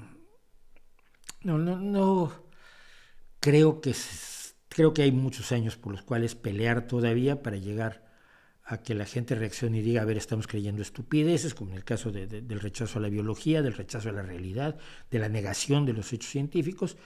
Y hay un viejo proverbio hebreo, curiosamente, que siempre me gusta recordar cuando las cosas se ven muy mal o cuando las cosas se ven muy bien, y que es: esto también pasará. O, en palabras de Antonio Machado, todo pasa y todo queda, pero lo nuestro es pasar. Esto también pasará, pero a veces hay que capear el temporal. Y creo que en el posmo, capear el temporal es combatirlo, y combatirlo con las armas de la razón, la inteligencia, la ciencia, el cuestionamiento y la exigencia del debate, porque es a lo que más le tienen miedo los posmitos, es al debate. No tengo datos claros del atropello y muerte de los inmigrantes venezolanos en Texas. ¿Por qué en la democracia tienen el derecho a votar personas que no viven en el lugar donde se está realizando la elección en cuestión? Porque tienen vínculos claros con ese lugar y que pueden volver a él, y porque tienen además la ciudadanía, que es mi caso. Yo puedo votar en las elecciones de México, y no porque no vivir en México soy menos mexicano. Bueno, algunos creen que sí, algunos creen que esto se me quita, pero no. Pero también voto en el lugar en el que vivo, sí, también voto aquí. Tenemos elecciones municipales y autonómicas el 29 de mayo, y luego en diciembre tenemos elecciones generales en España, y también. Pero verás, es que mis amigos están en México, lo que quede de mi familia, si queda por allá, que no sean mis hijas que están en Canadá, pero lo que quede de mis primos y los hijos de mis primos, que es un montón, éramos 35 primos, debemos tener una prole verdaderamente numerosa. Pues yo también quiero votar porque tengan un país mejor. Problema. Mariana Martínez, es la segunda vez que preguntas, ¿qué opino del documental X, del corresponsal argentino X? Que no les voy a hacer publicidad. El señor es parte de una especie de publicación prorrusa, presuntamente comunista, que le niega todos sus derechos al pueblo ucraniano y que ha creado una pieza de propaganda que las personas inteligentes que yo conozco que la han visto dicen que da asco. Como lo vamos a ver hoy en la tele rusa, por cierto, si tenemos tiempo de hacerla, no vamos a poder hacer la tele rusa, porque no la preparé. Vamos a intentarlo de todos modos. Y quisiera hacer otra cosita de las que tenemos preparadas para el día de hoy, porque esta sí me derrotó. No me vuelvan a decir que no critico a la derecha, que hay suficiente crítica a la derecha, afortunadamente, y que la derecha se mete en líos solita y comete barbaridades como las de Ayuso con eso de la gente de bien, y lo de la justicia social se la acaban de inventar, ¿no, Reina? Vives en una comunidad europea donde la justicia social es uno de los objetivos fundamentales de la Unión y de su existencia. Pero cuando ciertos sectores de la izquierda meten la pata hasta el lóbulo de la oreja, estoy obligado a decirlo, y es el caso de los supermercados de Podemos. A ver, el partido extraño, el partido que no tiene militantes, siempre me gusta decirlo, es un partido más raro del mundo, no tiene militantes, tiene inscritos así como un club de golf o como un gym de estos low cost, entonces tiene inscritos, pero no tiene militantes. Por lo tanto, sus dirigentes son sus dirigentes porque dirigen ellos, no porque hayan sido porque hayan surgido de la militancia, que es lo que suele pasar en los partidos normales. Tú entras de militante si te interesas por un tema determinado, trabajas en ese tema y si lo haces muy bien y te relacionas con las organizaciones ciudadanas que trabajan en ese tema, las organizaciones profesionales y las empresas y demás, pues igual te nombra el partido de tu localidad secretario de esto en particular, o cuestiones sociales o de cultura o de deportes o de movilidad. Y luego, pues si eso lo haces muy bien, pues igual puedes llegar a ser concejal o alcalde o lo que sea.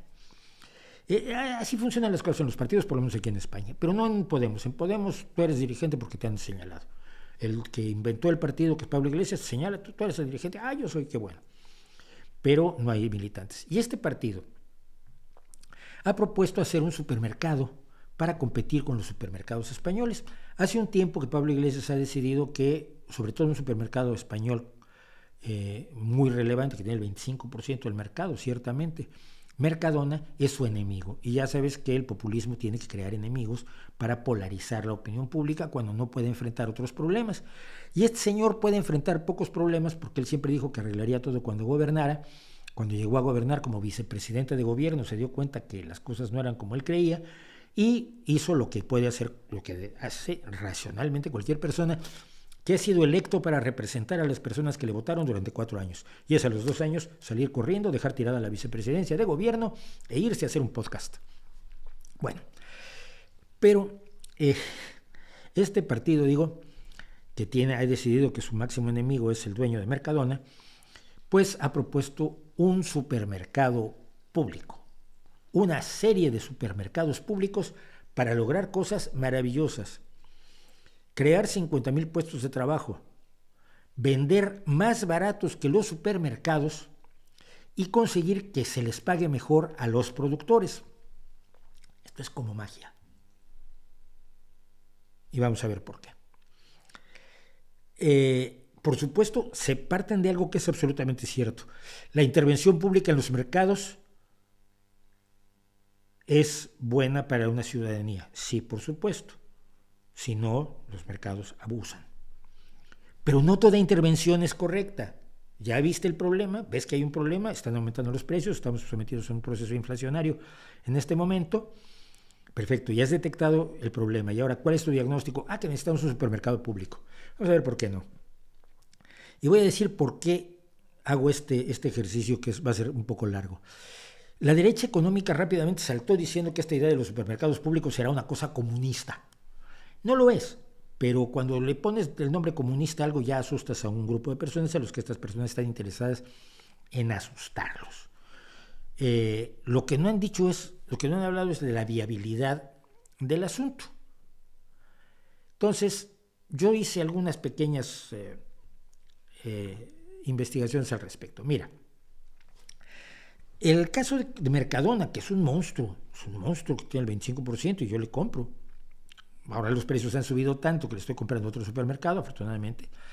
Pero tienes que tener, para tener un supermercado, ¿qué es lo que se les ocurre? La idea que me dejan los de Podemos es que tú pones un supermercado y luego le compras a los mayoristas y pones los productos en tus anaqueles y los vendes más barato que los otros.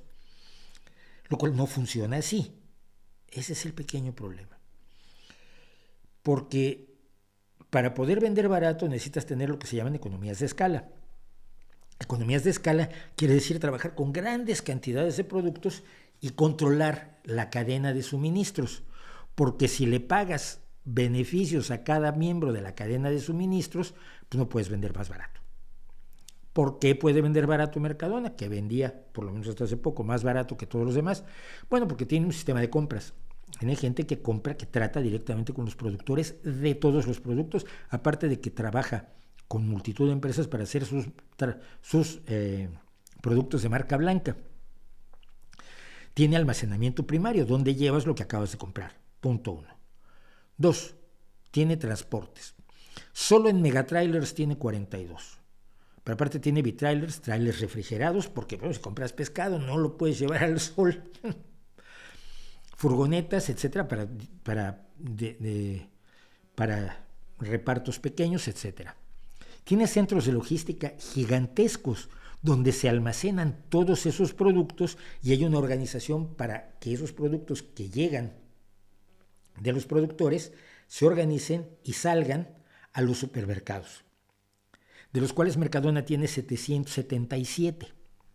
O sea, para competir con Mercadona tienes que poner 777 supermercados. Aunque en realidad en España hay 26,000 supermercados. Para poder competir contra todos los supermercados tienes que poner 26,000 supermercados o sustituir a 13,000 con 13,000 supermercados. Para hacer esos supermercados tienes primero que adquirir la tierra o alquilarla, que no es buen negocio, o comprar la tierra para construir. A veces no tendrás que construir, podrás encontrar un lugar ya construido, pero tienes que equipar todo lo necesario para lo que es un supermercado, con su zona de fresco, con su zona de congelados, con sus carritos, con la luz, ¿verdad? Con las cajas, con los tratos con los bancos para las tarjetas de crédito, etcétera, etcétera. Bien. Personal.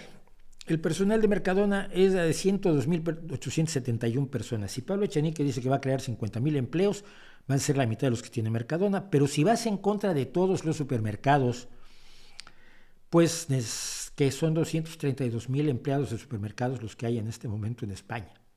O sea que si quieres darle trabajo a 50,000, quiere decir que no vas a competir demasiado porque no vas a llegar ni a la mitad de los que tiene Mercadona. Bueno, sigamos.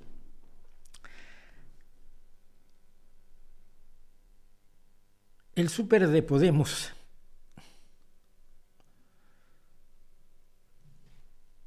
iba a tener, decíamos, 232,480 personas. Bueno, las Fuerzas Armadas Españolas, el Ejército, la Marina y el Ejército del Aire tienen 118,671 personas. La Guardia Civil, que era una policía militarizada, que ahora ya no está militarizada y está en una situación un poco extraña, tiene 75,000 efectivos y la Policía Nacional tiene 68,000 efectivos. En total, tendría que contratar Superpodemos casi a la totalidad de todos los militares y policías nacionales y guardias civiles de España para su negocio.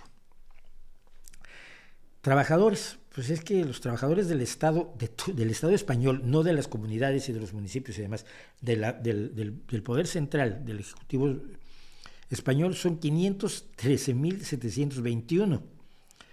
En las comunidades hay 1,611,000 empleados porque muchas competencias están trasladadas a las comunidades, no las ejerce el gobierno central. Y en los municipios hay 592,000 trabajadores. Es decir, el supermercado Podemos tendría que tener la mitad de los trabajadores del Estado o la mitad de los trabajadores de todos los municipios españoles. Finalmente, los activos de Mercadona constan en 2021 de 11,086,271,000 euros. ¿Qué son los activos? Los activos de una empresa son el dinero que tiene la empresa o aquello que puede convertir en dinero, aquello que puede vender. 11,000 millones. El Ministerio de Educación en España tiene un presupuesto de 6,400 millones. El Principado de Asturias, donde vivo yo y se atiende a 1 millón de personas, somos 1 millón de ciudadanos, tiene un presupuesto de 5,903 millones de euros. Es decir, que necesitarías todo el dinero de Asturias y todo el dinero del Ministerio de Educación para comprar lo que ya tiene como activos Mercadona. ¿Quiere decir esto que es imposible hacer un supermercado público? No. Es posible. Con muchas salvaguardas, con muchos proyectos a mediano y largo plazo para poder atender a todos, porque la promesa populista aquí es atender a todos. Porque si vas a comprar en cantidades pequeñas a mayoristas que ya están ganando dinero, no vas a poder vender más barato que ellos. Pero además le estás prometiendo a los comerciantes de barrio que los vas a beneficiar. A ver, los comerciantes de barrio en España tienen un problema, los supermercados. Los supermercados venden más baratos que la tienda de barrio. ¿Por qué? Por las economías de escala. Ya es un problema que el supermercado venda más barato que la tienda de la esquina, la tienda donde yo a veces voy a comprar cebollas y pan. Pero tú vas a vender más barato que el supermercado. ¿Cómo vas a beneficiar al trabajador, al comercio de cercanías, que se llama? Si ellos tienen un problema con los supermercados que venden más barato que ellos y tú vas a vender más barato que el supermercado, los vas a hundir. Bien. Pero dices que además le vas a pagar más a los productores, lo cual me parece muy justo. Mientras menos el intermediarismo es un verdadero cáncer económico. Mientras menos intermediarios haya, mejor. Tú vas a comprarle con mejores precios a los productores originales. Para hacerlo necesitas esa cadena de suministros. No puedes comprarles a los mayoristas, que van a tratar de comprarle lo más barato posible a los productores, y que con economías de escala les pueden presionar para comprarles más barato. Dámelo más barato y te compro toda tu cosecha. Pues mira, sí te la vendo. Mejor eso que estar vendiéndola a 100 clientes distintos que tienen gastos administrativos, bla, bla, bla. Todo esto tiene una lógica. Puede ser la lógica perversa del capitalismo, pero es una lógica que funciona. Y tienes que entrar en esa lógica para combatirlo. ¿Cómo vas a aumentarle los ingresos a los productores? Vendiendo más barato que los supermercados, sin economías de escala y al mismo tiempo perjudicando al comercio de cercanías. ¿Sabes qué te va a responder la gente de Podemos cuando le presentes todo esto? Que hay mucho más de lo que se puede hablar. Ay, es que no habíamos pensado en eso. El simplismo del populismo es uno de sus peores enemigos. El mundo es complejo. Poner un supermercado que venda más barato es una bonita idea. Suena bien. Te puede hasta acercar votos de adolescentes que no tienen ni idea. Ya ni siquiera no de las economías de escala. Es que no saben que las lechugas nacen en la tierra y creen que las lechugas se reproducen en las estanterías de los supermercados. Los hay. Te puede llegar esos votos. Pero es un engaño, es un embuste y es un abuso.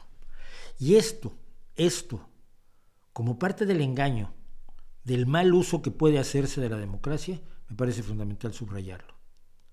No tienen razón quienes dicen que esto lleva al comunismo y que ya es la cartilla de racionamiento de Cuba. No, se puede hacer, pero se puede hacer con un programa y un proyecto a largo plazo, bien planteado, técnicamente sólido, y todo lo que acabo de decir son cosas que están totalmente lejos del ámbito de actuación, de concepción del mundo, de cosmología y de capacidad de comprensión de la gente Podemos. Y es muy triste que tengamos una izquierda así de perjudicada en nuestro mundo.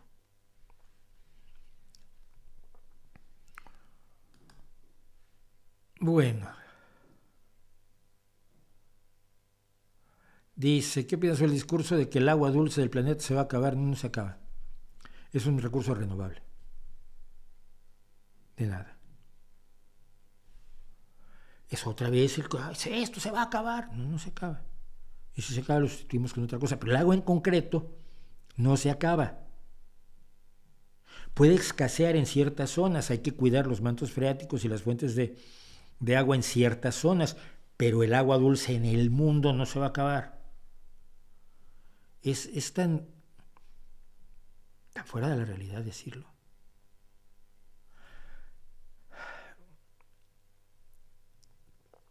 Sé que la oposición en México está para llorar, pero con AMLO cada vez más autoritario. ¿Sería pragmático votar contra Morena para mantener la democracia? ¿No crees? Sí, pero no veo que votar contra AMLO sea mantener la democracia.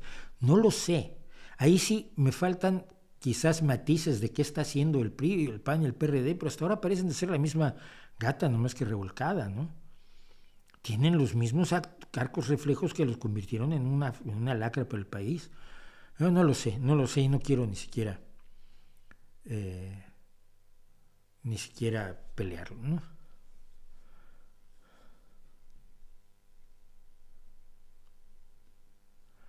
No dije eso. Si una mujer se defiende no es respuesta, sí, si una mujer se defiende sí es respuesta. Lo que no es el incrementar las capacidades bélicas con mujeres a la defensiva puede ser enormemente necesario, siempre lo ha sido. México tiene una larga tradición en eso, con las soldaderas y las adelitas. Las soldaderas eran la logística y las adelitas eran mujeres que combatían.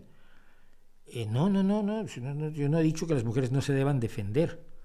Lo único que he dicho es que no me parece un logro del feminismo que las mujeres participen en los ejércitos, que lo ideal sería reducir los ejércitos en vez de enriquecerlos con las mujeres, porque me parece que no sirve a una igualdad benéfica para toda la sociedad, pero no quiero decir para nada eso.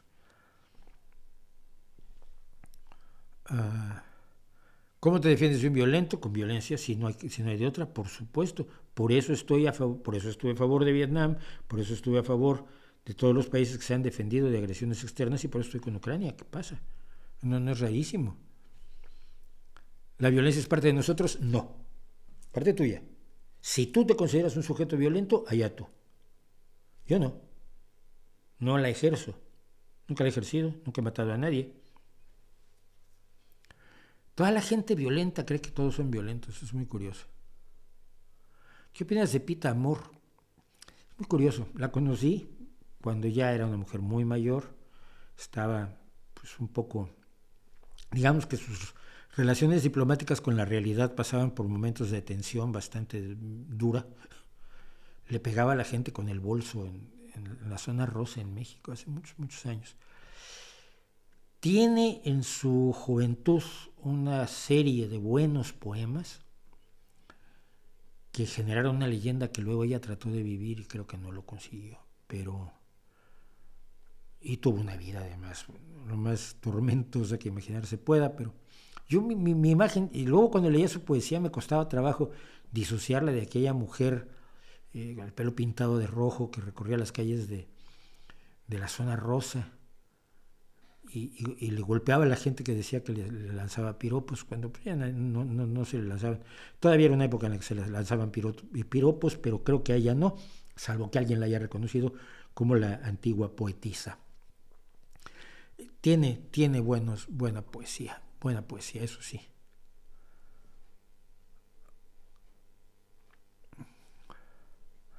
Viste que ya Francia implementó las etiquetas con índice de reparabilidad de los electrodomésticos para luchar contra la caducidad prematura, la innombrable, es que no es obsolescencia programada.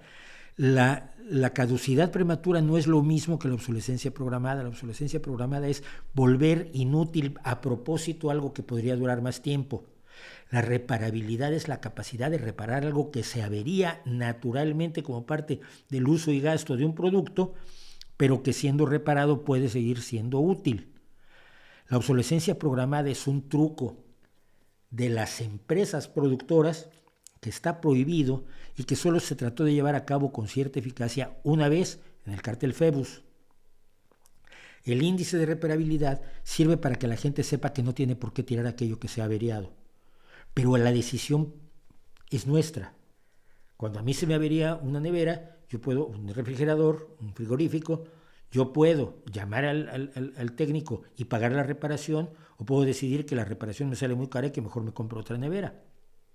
Pero esa es una decisión, ese es un trabajo del consumidor. Entonces, la etiqueta que pone Francia de índice de reparabilidad no es para detener una mala acción del productor, que si la estuviera haciendo estaría cometiendo un delito, sino para informar al consumidor que no tiene que tirarlo todo. Porque la cultura de tirarlo todo ha sido una cultura también nuestra. Es más fácil y a veces sí sale más barato un producto nuevo que un producto reparado. Así ha funcionado, quizás hasta hay que cambiarlo, pero no se cambia acusando de obsolescencia programada a quien no la está haciendo, porque si lo hiciera, A, sería fácilmente demostrable, y B, sería delito y tendría sanciones. Ay, madre mía. Juan Tamariz, por supuesto, es absolutamente loco. Yo lo vi hace 3 años aquí en Gijón y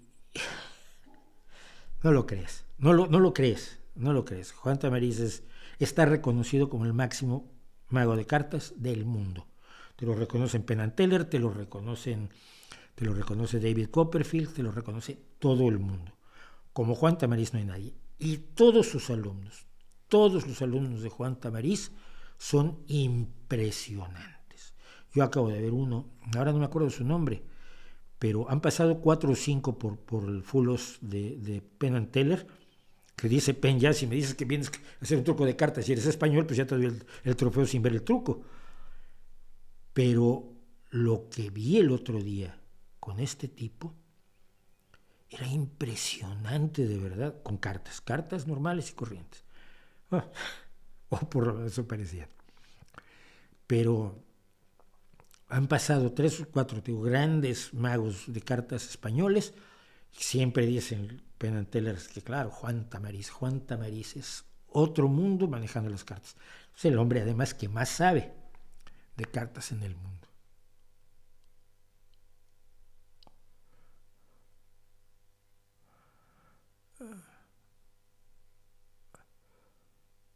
No sé qué películas son de Christopher Nolan.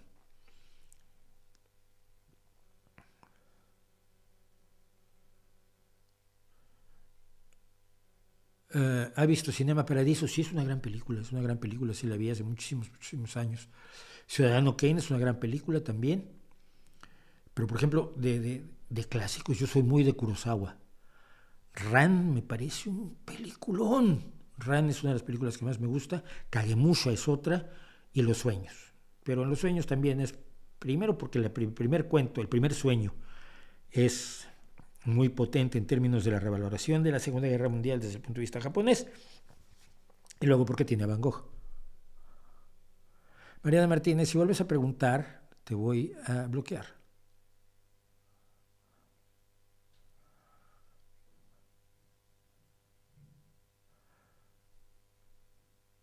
Dice Nanino Reviews, yo vivo en Estados Unidos y no me había dado cuenta del peligro que hay al equivocarme de casa. Una vez fui a entregar una comida durante la cuarentena y el dueño de la casa salió con el arma. Suerte que no disparó. Otro día lo comentábamos. Es muy curioso, pero tenemos muchos problemas en Europa. Pero uno que no tengo es que cuando mi hijo sale a la escuela, no tengo miedo de que no regrese, como si fuera la guerra. Tengo miedo que lo destrocen a tiros, ¿no? Sus compañeritos o algún loco o alguien. No va a pasar. Mi hija, cuando vivía aquí conmigo, era pequeña,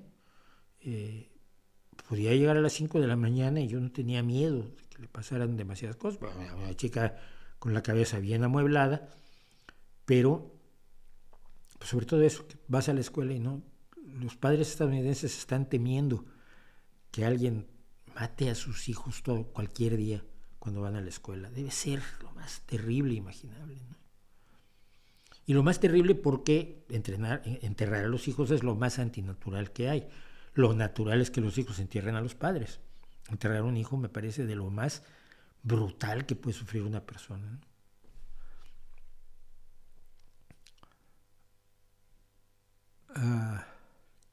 Murió la Tota Carvajal. Ay, no sabía yo. Uf, pero debe haber tenido como 400 años de edad, ¿no? Era un buen portero, era un gran portero. La Tota Carvajal es de los grandes, jugaba en el León, si mal no recuerdo, hoy, en el León o en el Nuevo León, no, en el León. Y era un gran portero, era un verdaderamente gran portero de los de mi infancia, pero de mi infancia más tierna, además de cuando jugaba Chava Reyes en el Guadalajara, o Sepúlveda, el defensa ese que inmortalizó el pasar el hombre o el balón, pero los dos no pasan. Pero sí, hombre, no, un buen recuerdo para un gran jugador de fútbol mexicano. Eh,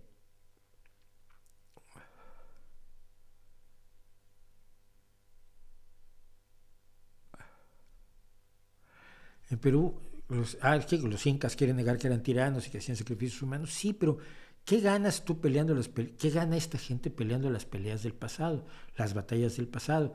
Y tratando de fingir un pasado perfecto cuando precisamente, y lo diré muchas veces aquí, una de las mejores cosas que podemos hacer para valorar el presente es echar la vista atrás, echar la vista por el retrovisor y ver que hemos mejorado, que hemos avanzado, que hay mucho por hacer, pero que estamos mejor. Eso yo creo que es mucho, muy importante. Eh,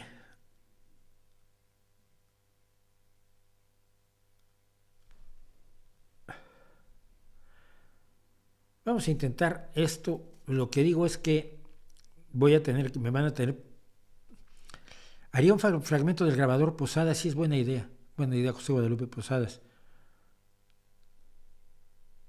Dice Jaime Josué Vargas Romero, habla de una organización ciudadana transversal para darle una opción al votante mexicano. ¿Cómo es que se tendría que empezar a cimentar para que en algún momento se haga realidad? Reuniendo gente que quiere cambiar el país, pero que no quiere ser el caudillo, que no quiere ponerse al frente. Reuniendo gente que tenga distintas ideas y que pertenezca a distintos estratos y oficios, estratos sociales, estratos socioeconómicos, regiones.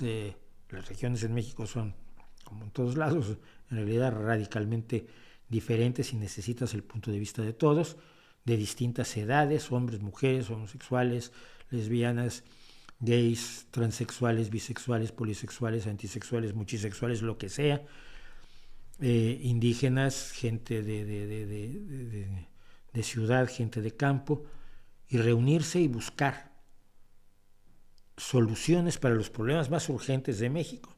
Y luego ya nombras un candidato que se comprometa a seguirlo y creas los mecanismos necesarios para que no te pueda traicionar. Difícil mucho, pero lo que tenemos es fácil e inservible, ¿no? ¿Quién vas? Y a mí mucha gente me lo pregunta, ¿y entonces a quién ponemos? No, es que el problema no es a quién ponemos, es qué ideas queremos que se pongan en práctica en el país. Ya luego nombras un candidato. Yo muchas veces he trabajado en programas políticos que se hacen antes de tener el candidato, antes de las primarias. Va a haber unas primarias, de ahí va a salir el candidato. Ay, ¿qué programa va a defender el candidato? Pues es en lo que estamos trabajando. Obteniendo opiniones de todos. Haces grupos de trabajo que hacen una propuesta, luego esa propuesta se discute entre todos, se somete a una conferencia política y de ahí sale un capítulo de un programa. Ya luego vemos quién lo defiende, pero eso es lo que tiene que hacer. ¿Por qué? Porque lo ha decidido el partido o lo ha decidido la ciudadanía. Pero no, esto es un poco, el caudillo decide y todos los demás aplauden. Así no se llega a ningún lado. Y es una de las tragedias de México. Yo no sé cómo resolverla, ojalá supiera. Y como me dijo alguien, ¿y por qué no te lanzas de presidente? Le decía, pero tú te imaginas una desgracia peor para un país que esto al frente. Por favor.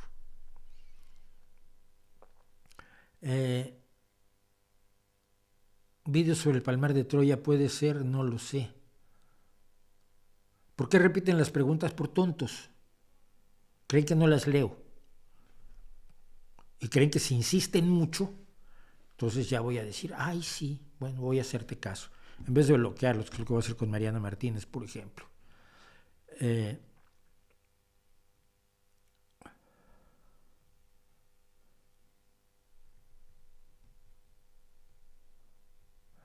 Bueno, perdón, es que me quedo leyendo aquí porque no sé si responder o no responder o qué, pero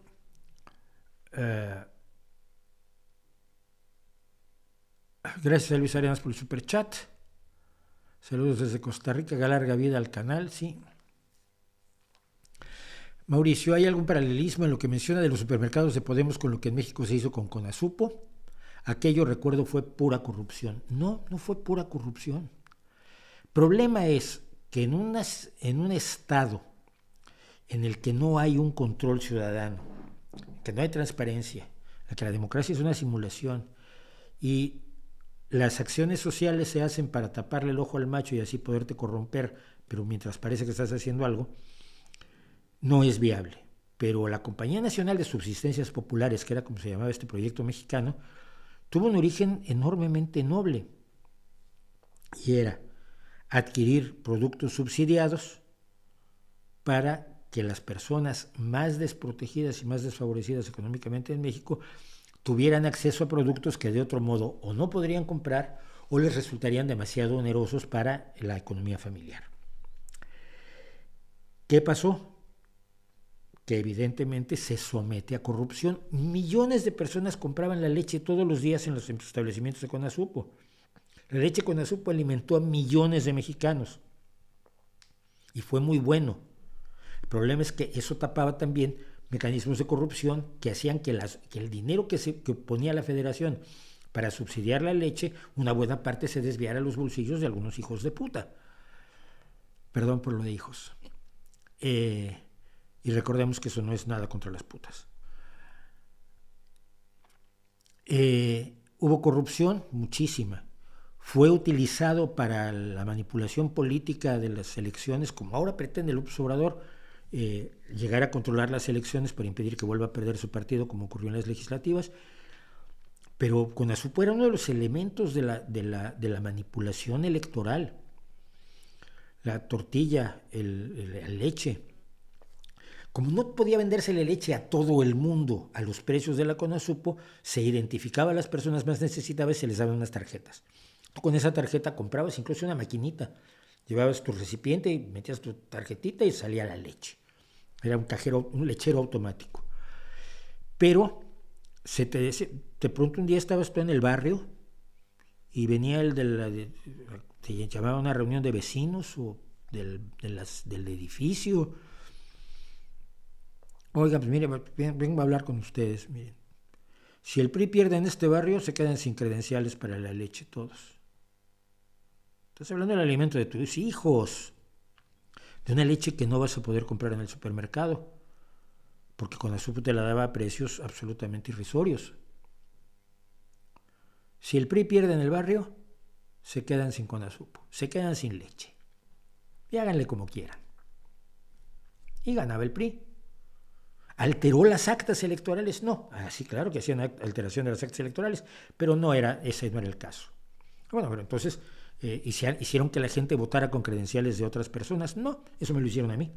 Con mi credencial votó alguno en unas legislativas, cuando nos dieron credenciales a muchos de la izquierda en México. Pero no, tampoco se robaron las credenciales. No. Entonces, ¿qué? Rellenaron boletas en las urnas antes de que empezara la votación. Se llamaba también, tenía su nombre. Todo tenía su nombre, el ratón loco, la carrusel, los tacos de votos, etc. No, tampoco. Simplemente te decían que tus hijos no iban a tener leche si no ganaba el PRI. Ganaba el PRI.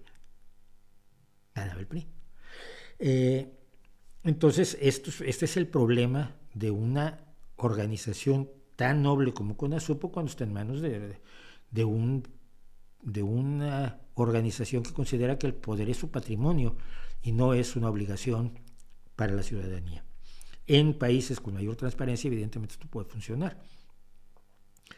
Y las subsistencias populares son una buena solución cuando hay escasez notable de ciertos productos o cuando hay efectivamente monopolios y oligopolios. Yo no creo que sea el caso en España, pero yo no digo que sea inviable lo que propone Podemos. Yo lo único que digo es que lo que propone Podemos no tienen ni idea de lo que han propuesto. Es como jugando a la tiendita. Y la alimentación y los bienes para una población de decenas de millones de personas, pues no se puede hacer como jugando a la tiendita, creo yo. Ay, es que no habíamos pensado en eso. Pues sí. ¿Qué te pareció el gobierno de la izquierda en Colombia? Hasta ahora no veo que tenga grandes defectos.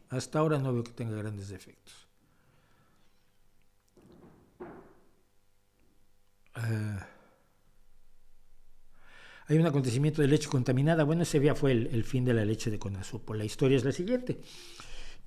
Se produce la tragedia de Chernóbil por un error humano en una central nuclear mal diseñada y hay una nube radiactiva que cubre el norte de Europa.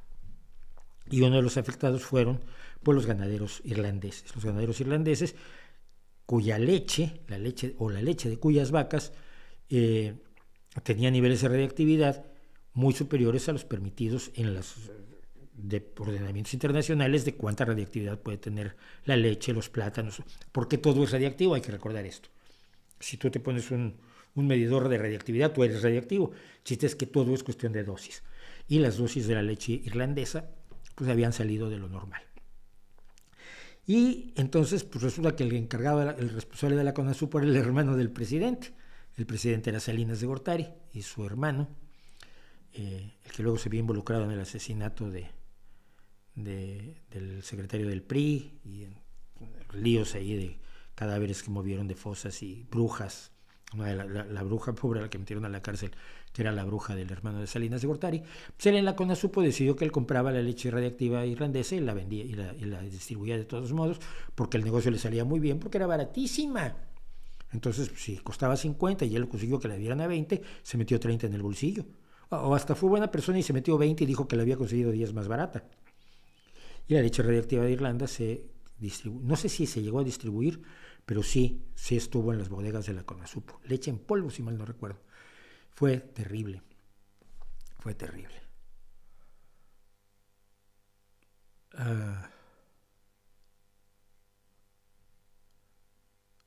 No, la obsolescencia programada es muy fácil de demostrar. Te equivocas allí, Luis Arenas. Es facilísimo de demostrar y además facilísimo de derrotar. Si yo como competidor sé que un competidor mío está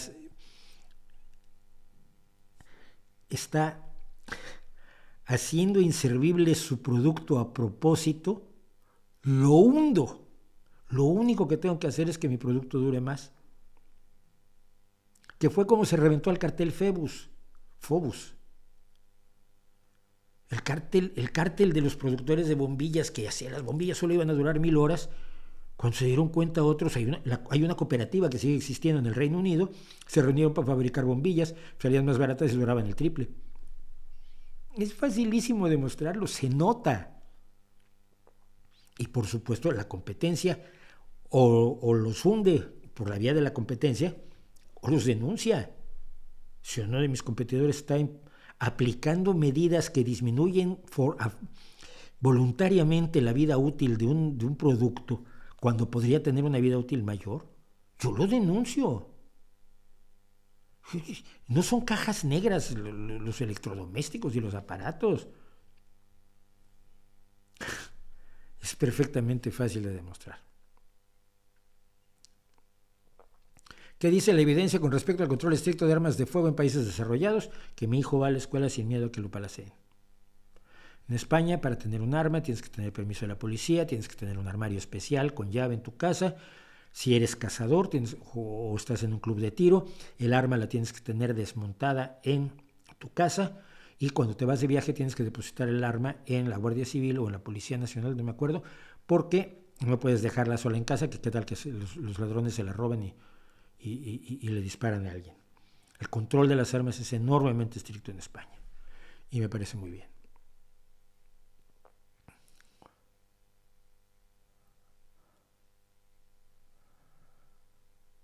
Efectivamente, Toto Carvajal fue el primer jugador que estuvo en 5 mundiales, por eso le llamaban el 5 copas, de 1950 al de 1996 incluido. Vamos a hacer lo mismo que hicimos la semana pasada, que es la tele rusa, la voy a hacer por otro lado, la grabo después y la insertamos en los segmentos de la semana, porque no me dio tiempo de preparar que se ponga el archivo de vídeo. Hay 2 teles, además tenemos también la tele ucraniana hoy. Así que tele rusa y tele ucraniana va a haber a lo largo de la semana, pero la voy a tener que grabar mañana.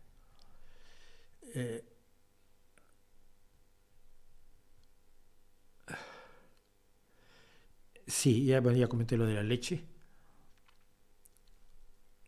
Pero sí, ya que vamos a hablar, por lo menos hablemos de esto, que es el misticismo ruso como arma, que a mí la historia me dejó bastante impresionado cuando la conocí. Y la quiero compartir. A ver, ustedes saben que, por ejemplo, Ronald Reagan tuvo un escándalo porque consultaba a una astróloga para ver a qué hora podía partir su avión. Y por supuesto hablaba yo de la bruja que asesoraba a los Salinas, Pachita, la famosa taumaturga, que era una embustera del 18, pero que tenía una enorme influencia sobre los gobiernos del Partido Revolucionario Institucional. Están los brujos de Isabelita Perón, que fueron famosos, López Rega y Octavio Aceves, que está aquí, vivió aquí mucho tiempo, o vive todavía en España, no lo sé, pero que estuvo aquí, que todavía va a visitar a Isabelita y que le ve a la gente, o le veía a la gente la cara haciendo predicciones astrológicas, ¿no? Videntes, que se llaman. Bueno, pues ahora el misticismo mexicano está potente, y en tu tele rusa hemos visto constantemente que hay una idea de que las potencias occidentales buscan debilitar a Rusia para robarle sus recursos y cosas así. Y esto lo han afirmado numerosos funcionarios de alto nivel, incluido Vladimir Putin. Una de las frases más ocurridas cuando se presenta esta idea es que para Occidente, en palabras que ha dicho Putin directamente, no es justo que la totalidad de Siberia, con sus enormes recursos, pertenezca únicamente a Rusia. Hombre, pues si esto lo dice Putin, ¿de dónde lo habrá sacado? Bueno, Putin se refería a que se supone que la antigua secretaria de Estado de los Estados Unidos, Madeleine Albright, que no es buena persona, hay que añadir, había dicho que las riquezas minerales de Siberia eran tan grandes que deberían ser propiedad de toda la humanidad y no ser únicamente de Rusia.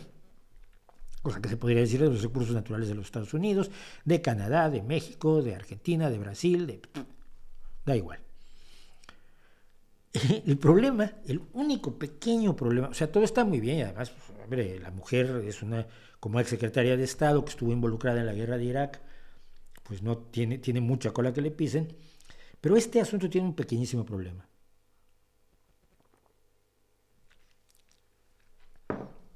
Nunca lo dijo.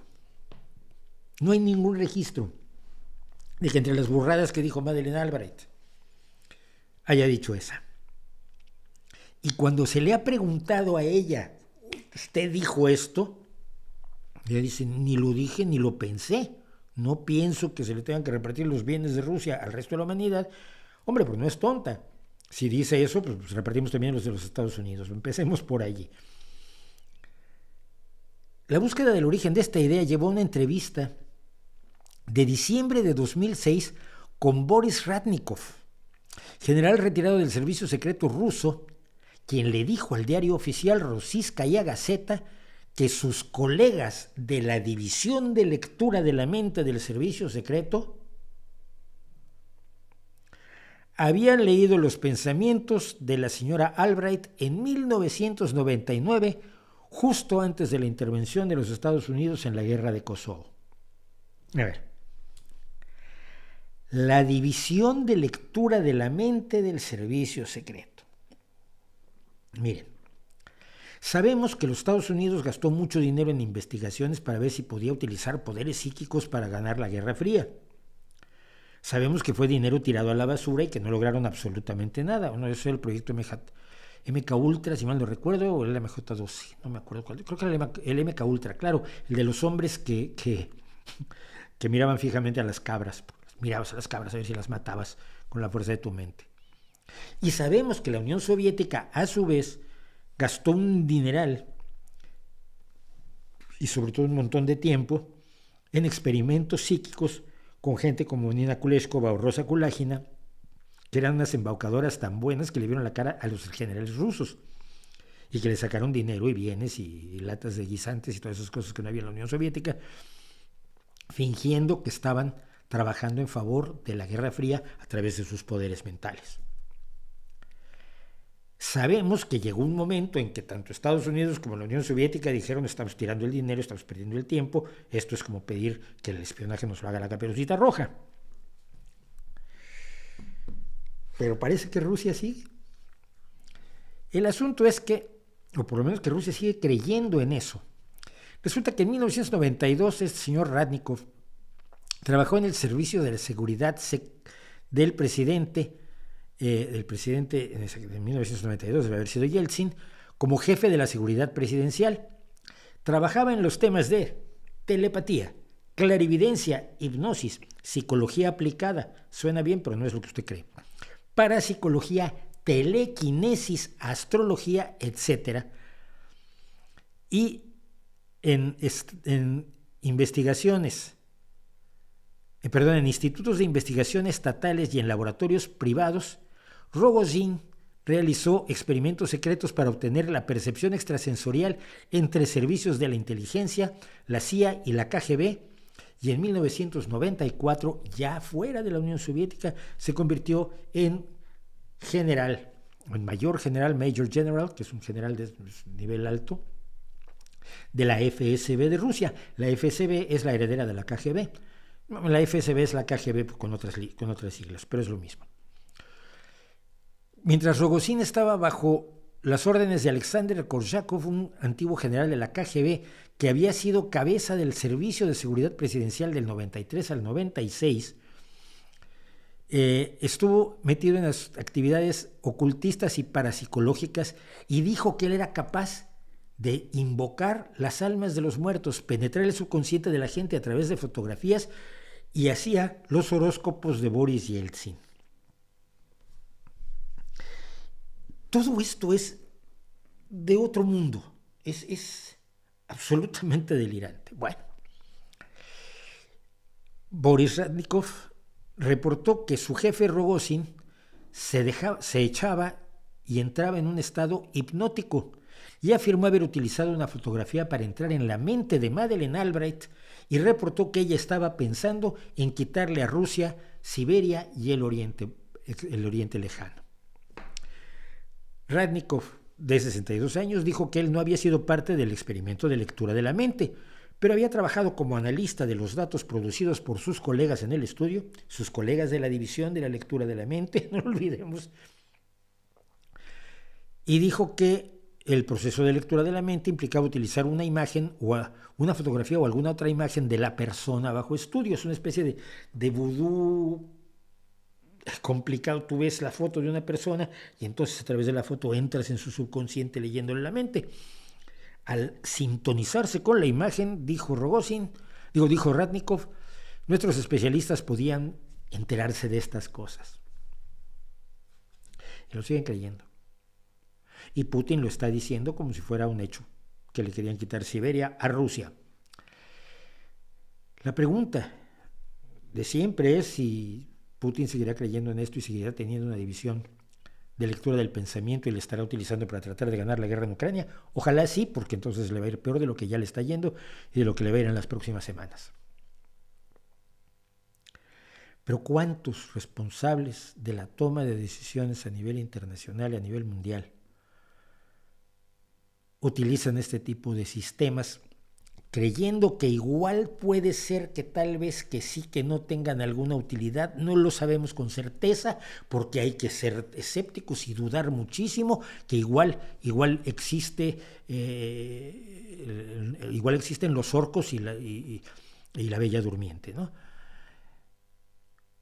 Que es cuando dudas más allá de la razón. ¿Cuántos jefes de Estado, jefas de Estado, por supuesto, cuántas personas con apariencia medianamente normal se están asesorando para tomar decisiones que afectan la vida de millones de personas, con astrólogos, brujos, videntes, parapsicólogos, gente que lee la mente a distancia, astrólogos, lectores de la palma de la mano, lectores del agua, lectores de los pozos del café, lectores del tarot? Vaya usted a saber con cuánto. ¿cuántos? ¿Cuánto estamos eligiendo a verdaderos papanatas capaces de creer en todo tipo de estupideces al mismo tiempo que denigran y rechazan a la ciencia, al conocimiento y a los hechos de la realidad? Esto es cómico, pero también es trágico. Y es el tema, el punto de la tragedia el que a mí más me preocupa. Porque he conocido a muchos que han pasado por allí. Hemos sabido de muchos que han pasado por allí. Yo recuerdo algún libro a raíz del caso de la bruja mexicana, de la Paca, de la bruja de los Salinas de Gortari, que se escribió un libro de un reportaje de investigación excelente, no me acuerdo del nombre ahora, de un periodista mexicano que fue metiéndose en los brujos del poder. Los brujos del poder se llamaba precisamente así, en las distintas aproximaciones a la brujería de la política mexicana. Es aterrador, porque se pueden tomar grandes decisiones que afectan la vida de muchísimas personas sobre las bases más endebles posibles, que son las simulaciones y los embustes de gente que se finge con poderes que no tiene y que sabemos que no existen. Me van a decir, no, bueno, pues hay un filósofo que es físico y que dice que es muy arrogante decir que eso no existe, porque igual sí existe.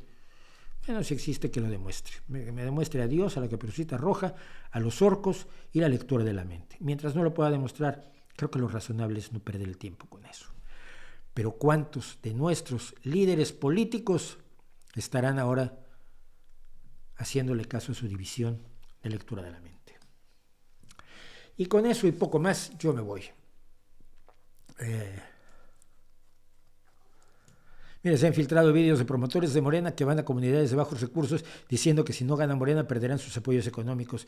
Y dicen que no son iguales. No son iguales, son exactamente los mismos. ¿Te gusta Stevie Ray Vaughan? Un fuera de serie absolutamente. Un hombre que desgraciadamente tuvo mala suerte y además demasiadas drogas, pero es uno de los mejores guitarristas de la historia. El otro día vi una cosa extraordinaria donde estaban Buddy Guy y Stevie Ray Vaughan. Y otra con B.B. King y Stevie Ray Vaughan, es que el tipo era brutal, absolutamente brutal. La teoría de conspiración más creíble es la muerte de la princesa Diana. ¿Por qué crees que es así? No es creíble, no es creíble para nada, es totalmente estúpida. O sea, hijo mío, para que un asesinato tenga éxito tiene que ser lo más sencillo posible, ¿eh? Generar una sucesión de cosas que parecen aleatorias y que dependen de un montón de factores externos no es un plan de asesinato de nada.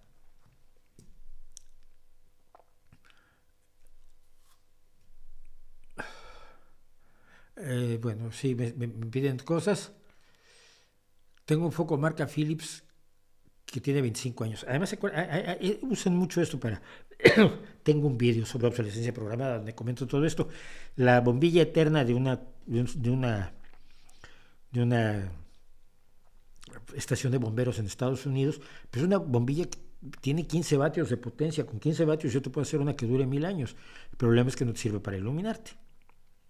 Y si la quieres de 100 vatios, una bombilla incandescente, pues no va a durarte más de un tiempo determinado porque a la larga se quema el filamento. Y ahora es más difícil explicar esto porque con la gente acostumbrada a las bombillas LED y a las bombillas de neón y de gases nobles, pues es más difícil explicarles cómo funcionaba una bombilla incandescente y por qué una bombilla incandescente no puede durar para toda la vida y por qué el cartel Phoebus cayó tan estrepitosamente después de pocos años de funcionar. Pero en fin.